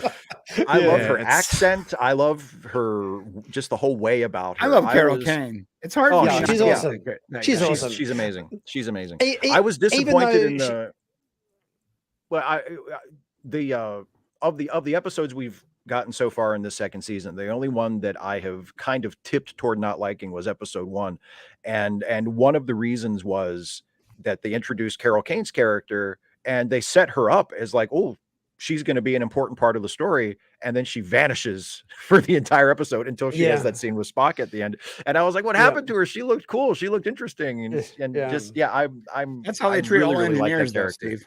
That's all. And for some reason, they treat all engineers that way. Like, here, check out this new character. You're gonna love him. Yeah. Now they're gone. Yep. Don't get used to it. Yeah. get used to it. Exactly. Just when she all grows on us and finds that place in our hearts amongst all the other Star Trek characters that we ripped from with under the bottom of us, and we'll be left without a chief engineer Yeah, again. they're 100% gonna kill Carol Kane. I love Like, I'm almost positive of that.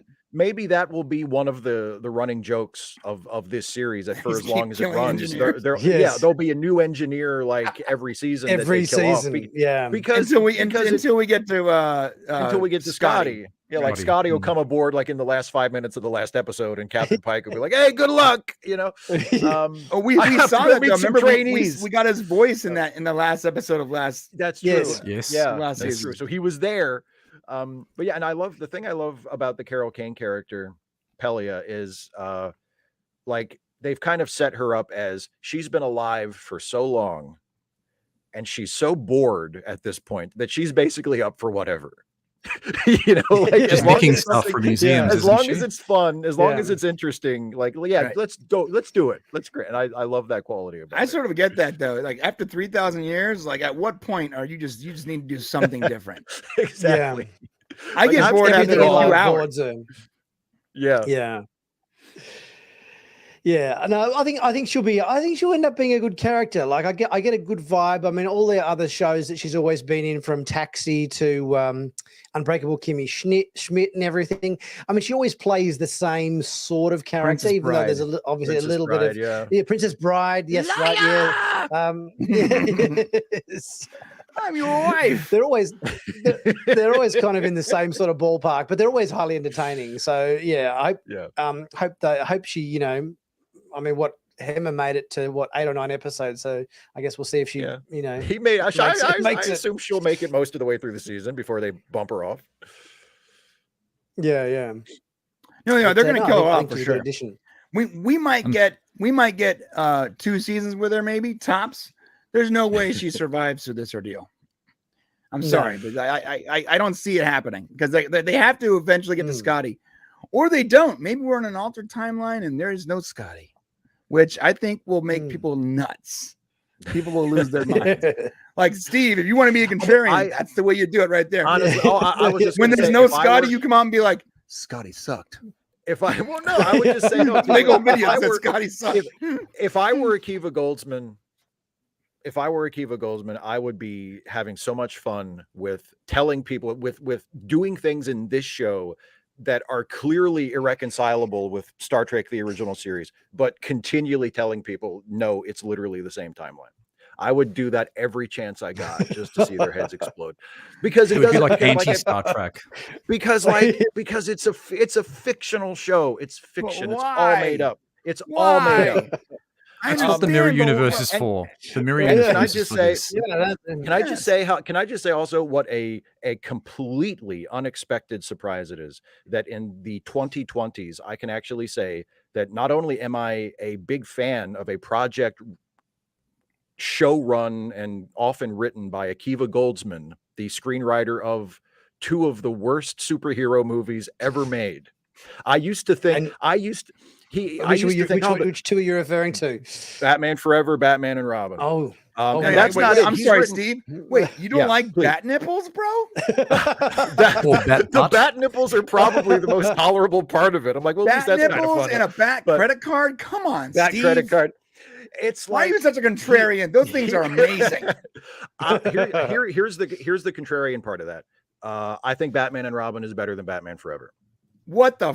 I think they're both lousy. I think they're both lousy. But I think what have you gotten me into? But anyway, no, they're both lousy. That's I'll agree with that. They're both lousy. But the point is that Akiva Goldsman for years was like, the guy who wrote Batman and Robin. Oh, I can't stand that guy. Why is he? How come he's an Oscar winner? How come he still gets work? He's a terrible writer, right? And then Strange New Worlds, and I'm like, co-created by Akiva Goldsman, co-showrunner Akiva Goldsman. It's actually really good. What's going on here? I never would have predicted in 1,000 years that my favorite new Star Trek show would be co-showrun by the guy who wrote Batman and Robin. Right. How old are you, Steve? How old are you? I'm 43. Okay, so let's go back to your early high school days and be like, hey, guy, I know you love Star Trek. The guy that made this is going to be making Star Trek in about 20 years. And you're going to love it. Hang on. You're going to love it. And you're going to love it. I've always kind of thought the problems with those films were maybe more to do with the director. Was it Joel Schumacher? What's his name? Joel Schumacher. Yes. Yeah, I kind of got a sense that they were more the issues with the film were more Schumacherisms, to a certain extent. Again, it's all a matter of taste, but and I don't think they're particularly well-directed films either. Don't get me wrong. I'm not letting Joel Schumacher off the hook for anything. I don't think they're all that well-directed, but the scripts are awful. The scripts are awful. Can I be honest with you guys, though? Akiva Goldsman might not be the one responsible for this, because Akiva Goldsman has done a lot of stuff. He has done everything from, King Arthur to Fringe to Hancock, Constantine. He's done a lot of stuff, and a lot of stuff in there I like, and a lot of stuff in there I dislike. But he's the producer / executive producer on a lot of this stuff. How much of it was he a producer in name? How much of it was he actually responsible for? Because I doubt that the person responsible for Constantine is the same person responsible for King Arthur of Legend of the Sword. You know what I mean? Well, but that's the thing, though. That's one of the fascinating things about, especially people who get to have long, diverse careers. I mean, another writer I think of, especially in the sci-fi superhero realm, is David Goyer. I run so hot and cold on him. Some of his stuff I think is great. Some of his stuff I think this is so bad. How can he ever get work again after this? And it's one of those things where it's like some people can't miss, and everything they do is great. Yeah. Some people, everything they do is terrible. Some people have those ups and downs where it's like, oh, that was one of the greatest things I've ever seen. And then their very next project is like, how is he getting work? This is awful. Right. You gotta wonder what makes them create, what helps them create the things that we love, and what was missing from the stuff that was so bad. Because you someone like James Gunn, so from my opinion, I think James Gunn is almost everything he's ever made for me is at the very least very entertaining. And I think he's a great writer, and I love pretty much everything he does. James Gunn and me is one of the greatest creatives of our generation. Yeah. But maybe it's because in my opinion, that he always has this tight-knit group around him. He literally works with the same writers and same creatives. He even said in an interview, even his craft service people are the same people from project to project.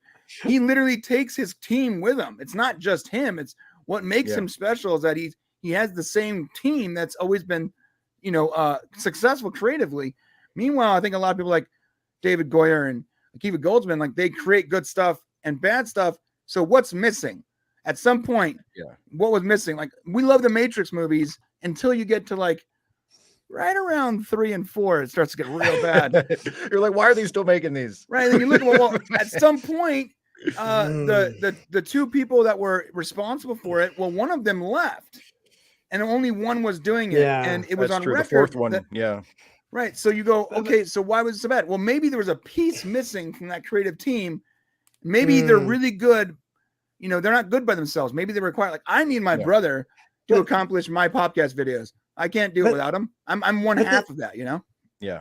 But there's been a lot of films lately that have, tried to recapture the spirit of the, of the fan service. And some of them have worked, and some of them haven't necessarily worked.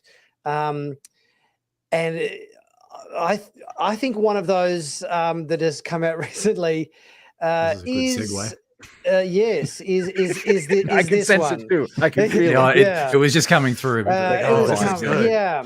Mm. Now, I've seen this movie at the cinema since the last live stream, and I was so looking forward to it, and it did have some moments that I really enjoyed. I really enjoyed the opening. I think the opening was fantastic.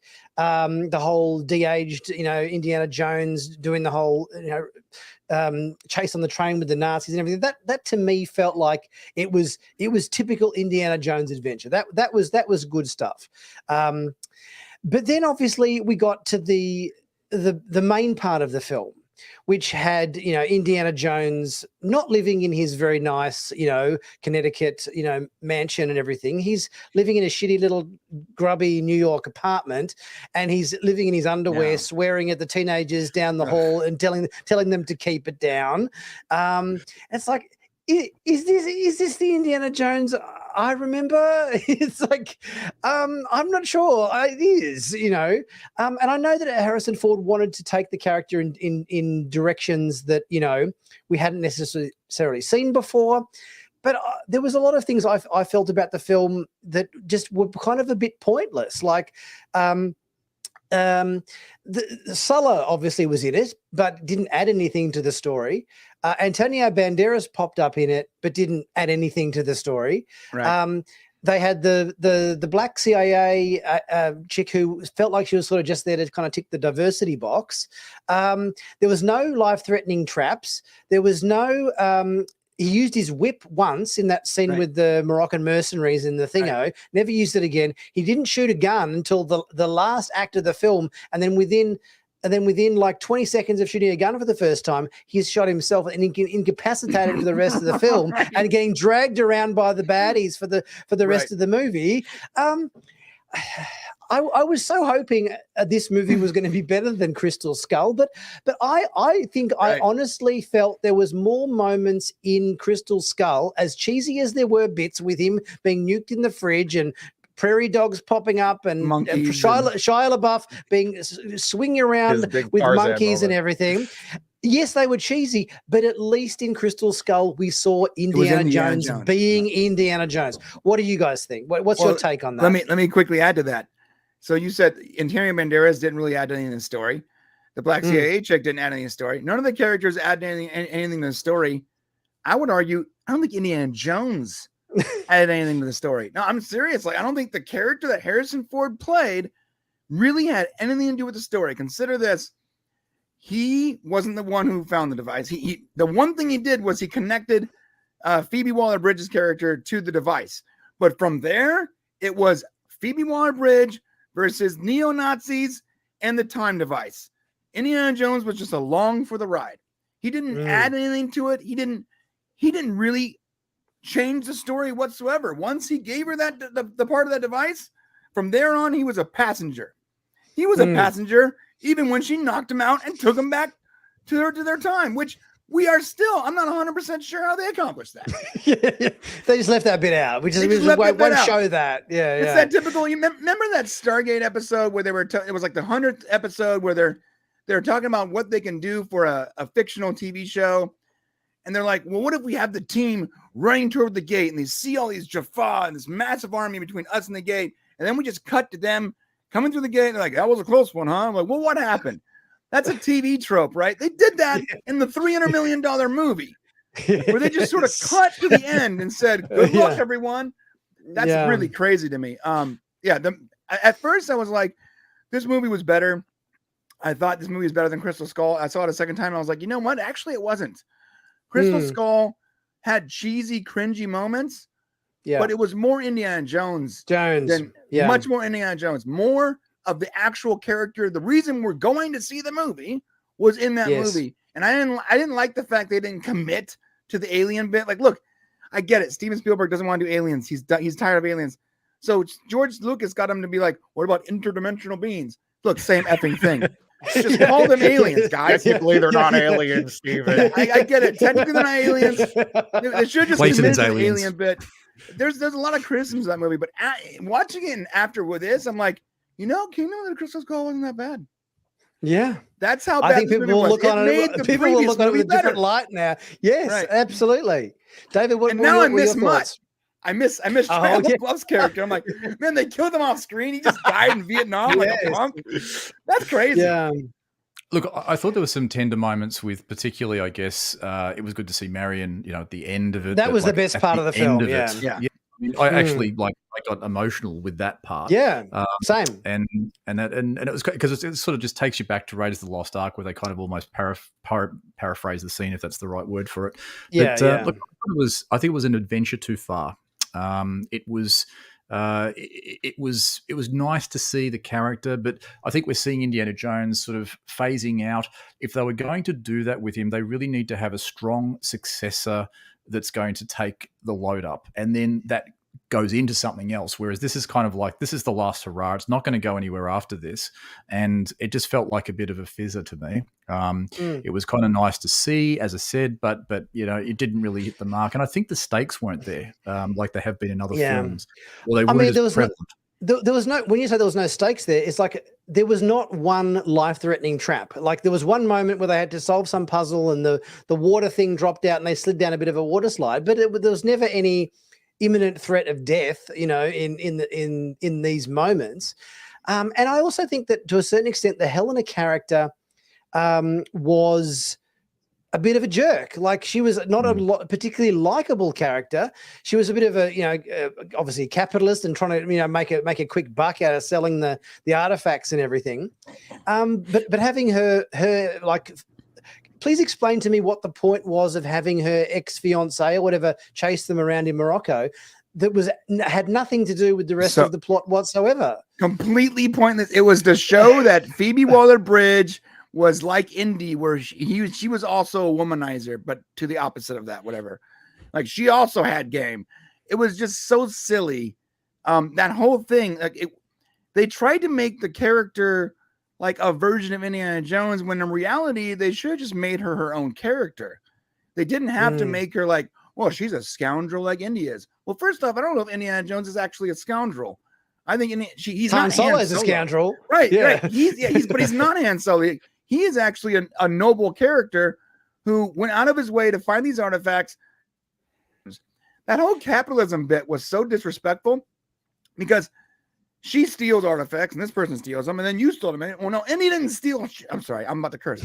And he didn't steal anything. He didn't steal anything. He found artifacts, and they made it very clear in every movie that the artifacts he found their rightful home. He never stole them. He didn't make money. He was a college professor, and his side hustle was correcting historical artifacts. She was the capitalist. So when she was that whole entire speech she made about you stole it, and I stole it, then you stole it. No, he didn't steal anything. It's a silly thing. So they don't understand. The people that made that character, they're trying to make a version, a girl version of Indiana Jones, which, by the way, is fine. They've already done it. It's called Tomb Raider, by the way. Yes. Yeah, go and see that instead. They're trying to do that, but I don't think they fully understood what Indiana Jones was. Indiana Jones is not Han Solo in 1955 with a whip and a hat. Indiana Jones is a noble, very intelligent college professor / a historical protector. He is a noble character. He's not a scoundrel out for his own good. So they missed the mark on that to the point where it was actually distracting, because that entire sequence you're referring to was all set up for her. It was set up for her in the buy of the item, then to her boyfriend, her ex-boyfriend, or whatever it was. That whole thing was just a massive distraction that was meant to build a character, but in reality, it just reminded the audience on how different she was from Indy and how unlikable she was in comparison. It was bad for the movie. It was less of a it was more not just a distraction, but it also hurt the character from the audience perspective. Yeah, I mean, another thing was like there was not one moment that highlighted the snake phobia. Like there's always some sort of snake phobia moment in. Well, they did these that films. with the eels. They did the eels, yeah. But the eel thing, the eel thing, you never saw what was going on. He was underwater the whole time with a diving helmet on. It's not like you could, even see what he was doing. That was intentional, because how are you going to put an 80-year-old man next to a snake? Yeah. I understand. Like, What they did was, we need a snake gag. Let's go, instead of let's make it different though. Let's make it eels and put them underwater so we can have anyone in that suit. It doesn't have to be Harrison Ford. I understand that from a creative point of view. I get it, but it really robbed the audience of what makes. We didn't get to see what makes Indiana Jones. We saw a washed up old man cosplaying as Indiana Jones, being carried around by his granddaughter, who also cosplays Indiana Jones, but didn't watch Raiders of the Lost Ark. That's what we saw. And I haven't seen the movie, so I can't speak about anything specific to the film, but I do have kind of a general take. I have sort of resigned myself to the era of pop culture that we're in, which is it's the era where people my age and a little older have decided that we miss the things that we liked when we were kids. And so we're just going to do those again.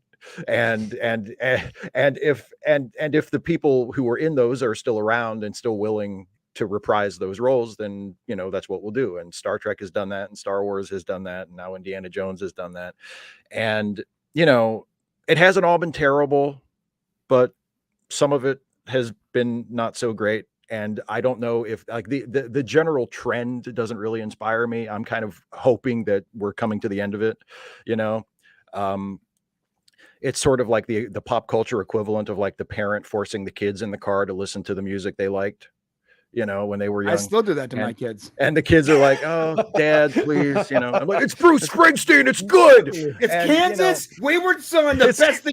Shut up and listen to it. You don't know what music is." Yeah, you and your TikTok garbage. You know.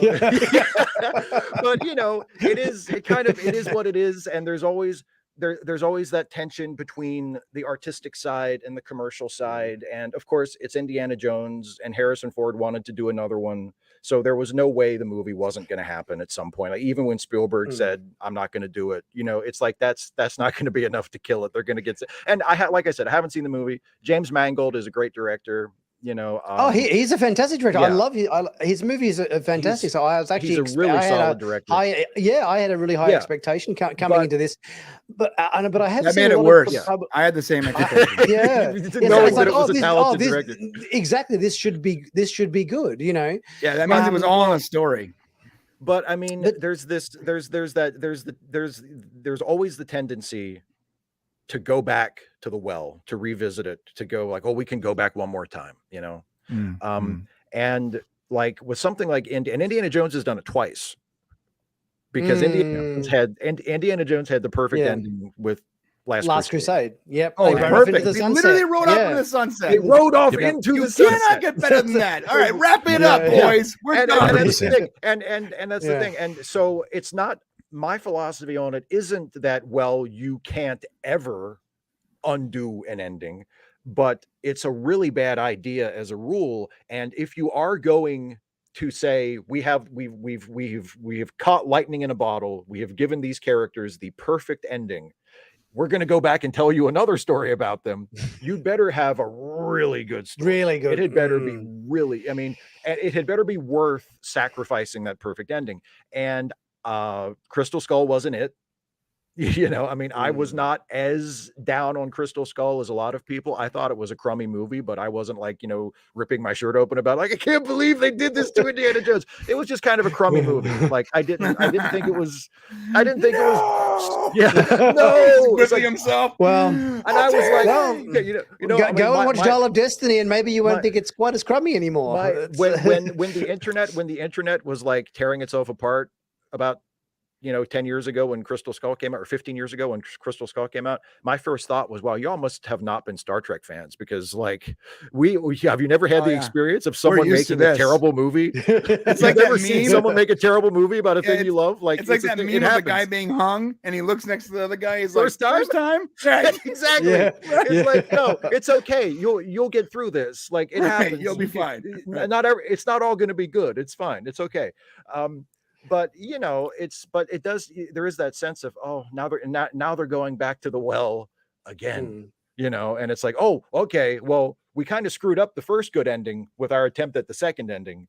So now we're going to go back and we're going to try to get it right the second time. And at a certain point, creatively, that, you just have to say, look, just stop. Cut your losses. Just stop. Yeah. But commercially, there's always going to be that push of, no, we can do one more. Everybody wants one more. And so, commercially is always going to win, but it's kind of a shame to be like, oh, they had the perfect ending. And then they couldn't help themselves. They had to go back and do another one, Yeah. It could have been worse. I mean, it could have been like Indiana Jones in the geriatric home or something. It could have been something like that. Where they're sort of getting around on Zimmerman frames or something. Him like Robert dribbling their De Niro food at the end of The Irishman, just like sitting alone in the He's home, throwing the whip and pulling himself along. Yeah. No, yeah. And the other thing, the other thing that struck me as odd is, Brian and David, you've seen it. The opening on the roof of the train, right, with the baddie, what's his name, Dr. Voller, right? Yeah. Now, having just seen Mission Impossible 7, and there being plenty of sequences on the roofs of trains, and there's roofs of trains in other movies like Speed. Trains, bro. How did this guy? He's on the roof of a train. There's a gantry thing with a light on it. Hits him in the face. He got smacked in the head. Yeah, he should be dead. In the head, like 60 miles an hour. Flies off the roof of the train at 60 miles an hour, and then he comes back for like the later part of. Not a scratch on him. This guy didn't have a scar. He didn't have like a caved in forehead or it's like Nick, he shouldn't have a signal head. impression on his head. I know a guy. I know a guy that suffered a brain injury when a rock came off. He was on a motorcycle, and a rock came off of a car and hit him in his helmet so hard that he ended up in the hospital. This guy. His bare head smacked into a pole at 60 miles an hour, and he's like, "I'm fine, everything's cool." That exact same sequence. Do you remember the ending of Speed with Keanu Reeves and Dennis Hopper on the roof of the train? Yeah, and remember Keanu Reeves does exactly the same. He pushes him up, knocks his head completely off. Right. So it's like. How the hell did this guy survive that? There was no explanation. It didn't even have a scratch on him. It just like. It's but like, the question what? is, Nick, what's more likely, him surviving that or Indiana Jones surviving a nuclear bomb in a refrigerator? In a fridge, yeah. See, I'm willing to suspend my disbelief more with the lead line fridge than the getting hit at I get at that. full Yeah, speed. I actually am with you. I saw this video from Matt Pat where he was like, it's actually about 50-50 if you could have survived in a lead lined fridge. Because they tested close. it. They did the math. He wasn't actually at the epicenter. And it's been in the 50s when they tested that with a refrigerator full of food, and the food was still edible afterwards. It wasn't irradiated. Yeah. So what would have killed them was so not the nuclear blast. It would have been trying to get out of the refrigerator. The refrigerator, yes, because those refrigerators honestly, back then they had the latching door mechanism. Yeah. It wasn't very just secure. Like a magnetic seal. Right. So yes, the fact that I guess let's face it, the nuclear blast weakened the hinges a little bit, so he was able to kick it open. My take from the fridge nuke was just wow. Our grandparents really were crazy. They put so much lead in everything back then. That refrigerator, if that refrigerator was actually a lead line, it would have been like 3 tons. Like, that's how powerful the blast was. See, it wasn't that far, even though it was. Yeah. Well, I think Oppenheimer starts next week, so I wonder whether we'll see a little cameo appearance by Indiana Jones in Oppenheimer. Just see a flying fridge in the background. Of one of the I hope we see just one little dot. There he is. He's there. There goes that fridge. I told you. Yeah, absolutely. So what else have I got on my list? Is there anything else we want to just rolling back to? Strange New Worlds very briefly. I'm just thinking I had some notes whether we wanted to talk about anything to do with the Lower Decks crossover coming up or the Gorn attack impending or anything like that you guys wanted to touch base on in terms of what's coming up in that. Any comments? I mean, again, I have not seen episode 5 yet. But from the episodes that I've seen so far, I like the way they're handling the Gorn thing, which is they drop it at the end of episode 1 and as something just to keep in your mind, just be like, oh, this is a thing that's happening. And then they go on with the show. And then presumably at some point later, roll probably back on it in episode 10. Yeah. Yeah, which I that's something that I like that when streaming, not just streaming shows, when any kind of show, any kind of series, you know, that wants to do kind of serialized storytelling. I've always said that's the best way to do it, instead of doing it really tightly serialized, where like each episode is like a chapter in a book. Make it more like a collection of short stories that take place in the same world, and you know, you drop a hook at the end of episode 1, and then you revisit it, you know, at certain points, but it's not the focal point until it's time for it to be the focal point. And they kind of did that with the Gorn in season 1. And it seems like they're doing it again in a different way with season 2. And I think that's a really good way to do this kind of a show. You know, that was what that has always been one of my biggest criticisms of Discovery, which is even after 4 seasons, they still haven't quite cracked that.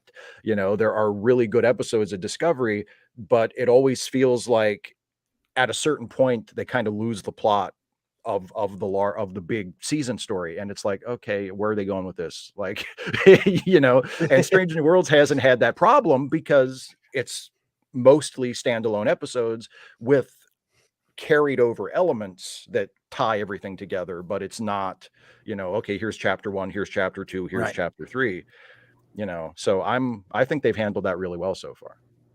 They haven't done any other Gorn check-ins though this season yet, have they? They're just sort of left it at the tail end of episode 1. Just that first hint at the end of 1, yeah. So I was expecting maybe a mid-season check-in to sort of amp it up, build it up to that, you know, climactic. Just to remind us that this is exactly right. Yeah, Brian, you've seen up to 6, haven't you? So no hints of the Gorn in Ep 6. No. I've seen up until 7 actually. Oh, okay. And I did think that we should be like, they suggested the Gorn in episode 1 as an antagonist this season, or like an underlying, you know, war or whatever. And up until what I've seen, they haven't really gone back to that well. So I don't really know why.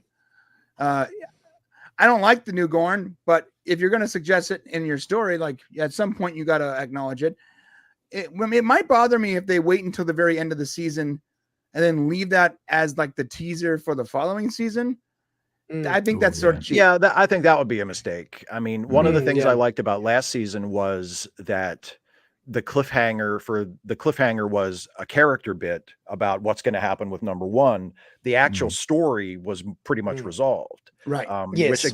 Which also is, again, I think that's just a better way to do things. I mean, everybody loves Best of Both Worlds. Best of Both Worlds is a classic episode, and that's totally an old fashioned cliffhanger, you know, but in general, I am much more a fan of tell a complete story from beginning to end in your season. And then drop a little hook, maybe a little unresolved thread to kind of give people something to anticipate, but don't Yeah, I mean, a perfect example of that, I think, I just saw Mission Impossible Dead Reckoning Part 1 this afternoon, which was really, really good. I thoroughly enjoyed it. And that being a Part 1, it had a very satisfying conclusion. There were hints that obviously are going to play out in Part 2, but it was a self-contained story. Didn't end on a cliffhanger. It was all relatively tied up. Obviously, there's elements that, as I said, would lead into the next one, but it was tied up with enough of a bow that you actually walked out of the cinema feeling like you've had a satisfying story told to you. Unlike something like the most recent Into the Spider-Verse or whatever movie that just basically ended right at the end. It was like halfway through the story, half of the character things that were in the movie weren't resolved. It was like basically someone had the projectionist had forgot to play the last 20 minutes of the film in the projection. It's like, there was no resolution whatsoever in that film. So, I mean, yes, it always works best if you can actually give your audience some kind of satisfying conclusion, even if it is going to be, you know, continue on in further episodes or whatever. You got to complete it to some degree. Right. So some kind of payoff. And even if you want to set up the next season, and I'm completely fine with setting up a season, but we got to have some kind of satisfaction before you set up the next thing. Yeah. I mean, and that even episode to episode, it can be a problem. Even in like a really tightly serialized show. Like one of my problems with the first half of the most recent season of The Mandalorian, which I think I ended up mostly liking. I thought I thought it was a little off track for the first few episodes, and then it mostly got back on. But there was I felt like the first 2 or 3 episodes, it was like, did they forget to upload the whole episode? Like you would watch it and it would just sort of end, and you'd be like, wait, what about the rest of it? It was like, and it's like, oh, it's only 35 minutes long. Where's the rest of it? One episode sort of just went through the entire life of that ex-imperial scientist guy. Yeah, and it was and like that 50 was, minutes of and rubbish. like that was, I thought that was a good episode, but I was like, what show does this belong in? Right. Like it's a good episode, but it feels like it belongs to a different show.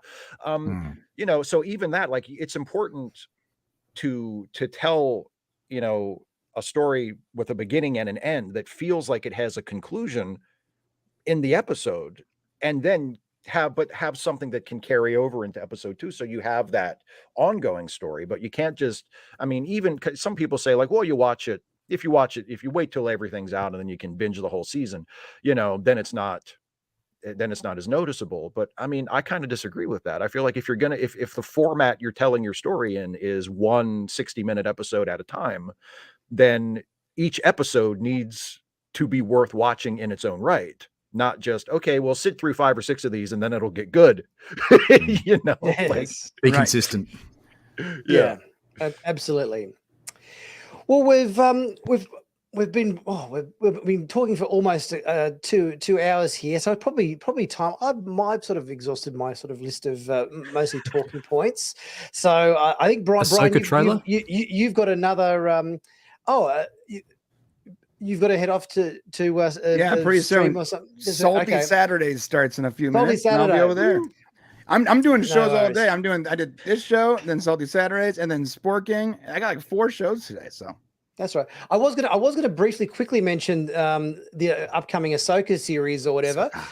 Do you guys want to mention anything about that? The trailer obviously just dropped this week for that. Anything, David? Are you looking forward to Ahsoka? I know you like the Mandalorian and so forth, but you haven't kind of gone through all of the Clone Wars and Star Wars Rebels animated series and stuff, have you? So are you still looking are you still looking forward to it, even though that you haven't kind of caught up with all those as much? Yeah, definitely. I mean, I like the actress playing Ahsoka. I think she's Rose Dawson, is it? Rosario Dawson. Yeah. Yep, she's got a very. I think she's fairly nailed that character quite well, and I've got enough of a familiarity with that side of things to sort of understand what's going on. But also, what's the protagonist, the blue guy? The blue guy. Thrawn. Thrawn. That's it. Yes. Thrawn. Yeah, interesting to see him in. Exactly, because I mean they were sort of like amping that a little up in the last season of Mandalorian, but also I go back to the Heir of the Empire books, that Thrawn, and sort of be interesting to see that sort of portrayed in live action. So really looking forward to it. Well, I think it's great they've got the same actor who did the voice for Thrawn in Star Wars Rebels, because Thrawn obviously featured in Star Wars Rebels quite a bit. They got the same actor who portrayed Thrawn in that series to play it in this. So I think that's great consistency. He did a great job in that. I think he'll bring a lot to the role. I'm looking forward to it. Yeah, I don't really care. I'm over Star Wars. fair enough. Very insightful, Brian. Very insightful. To be honest, I'm kind of in the same boat. It's not like I've liked a lot of the recent Star Wars stuff. But I've also, like, the Obi-Wan Kenobi show, I just thought, why does this exist? The Boba Fett show, I actually skipped like 2 or 3 of the episodes because I was like, I'm not into this at all. So and even Andor, was like there are like 2 or 3 episodes of Andor I thought were amazing. The rest of it, I was like, come on, let's go. Let's move this along. First. But so I'm I'm going to watch it. I mean, I'm curious Mm. about it. Like David said, I'm a fan of Rosario Dawson. I think she's a terrific actress, and even when the thing she's in is terrible, she's usually good. So I'm curious about. I have not watched any of the Star Wars animated stuff, so I'm not like, I don't have any pre-existing hype to see the character, you know. Yep. But I'm curious about it, and hopefully it's good. Hopefully it is. Well, thank you so much, guys, for being part of the live show today. It's been an absolute pleasure having you on. Thanks to everybody who was in the chat feed and everything, and thanks to everybody who gave us a super thanks and everything during that. So much appreciated. Brian, do you want to plug the stream that you're about to do? People can jump across to that, or we're going to the Salty Saturday stream. What's the link? I have the link here somewhere. And that's happening right now. I'll put it in the comment section. So come on down. No worries. Woo-hoo. So yeah, so Brian, thanks very much for coming along and being part of it. Appreciate the early start for you on the West Coast there. I appreciate that. No worries. And Steve, thank you so much for coming along and giving us your insight and everything to everything Star Trek and beyond today. Thank you so much for inviting me along. I had a great time. And David, pleasure as always. Thank you. Nice meeting you guys. No worries, guys. Thanks so much for joining us in the live show.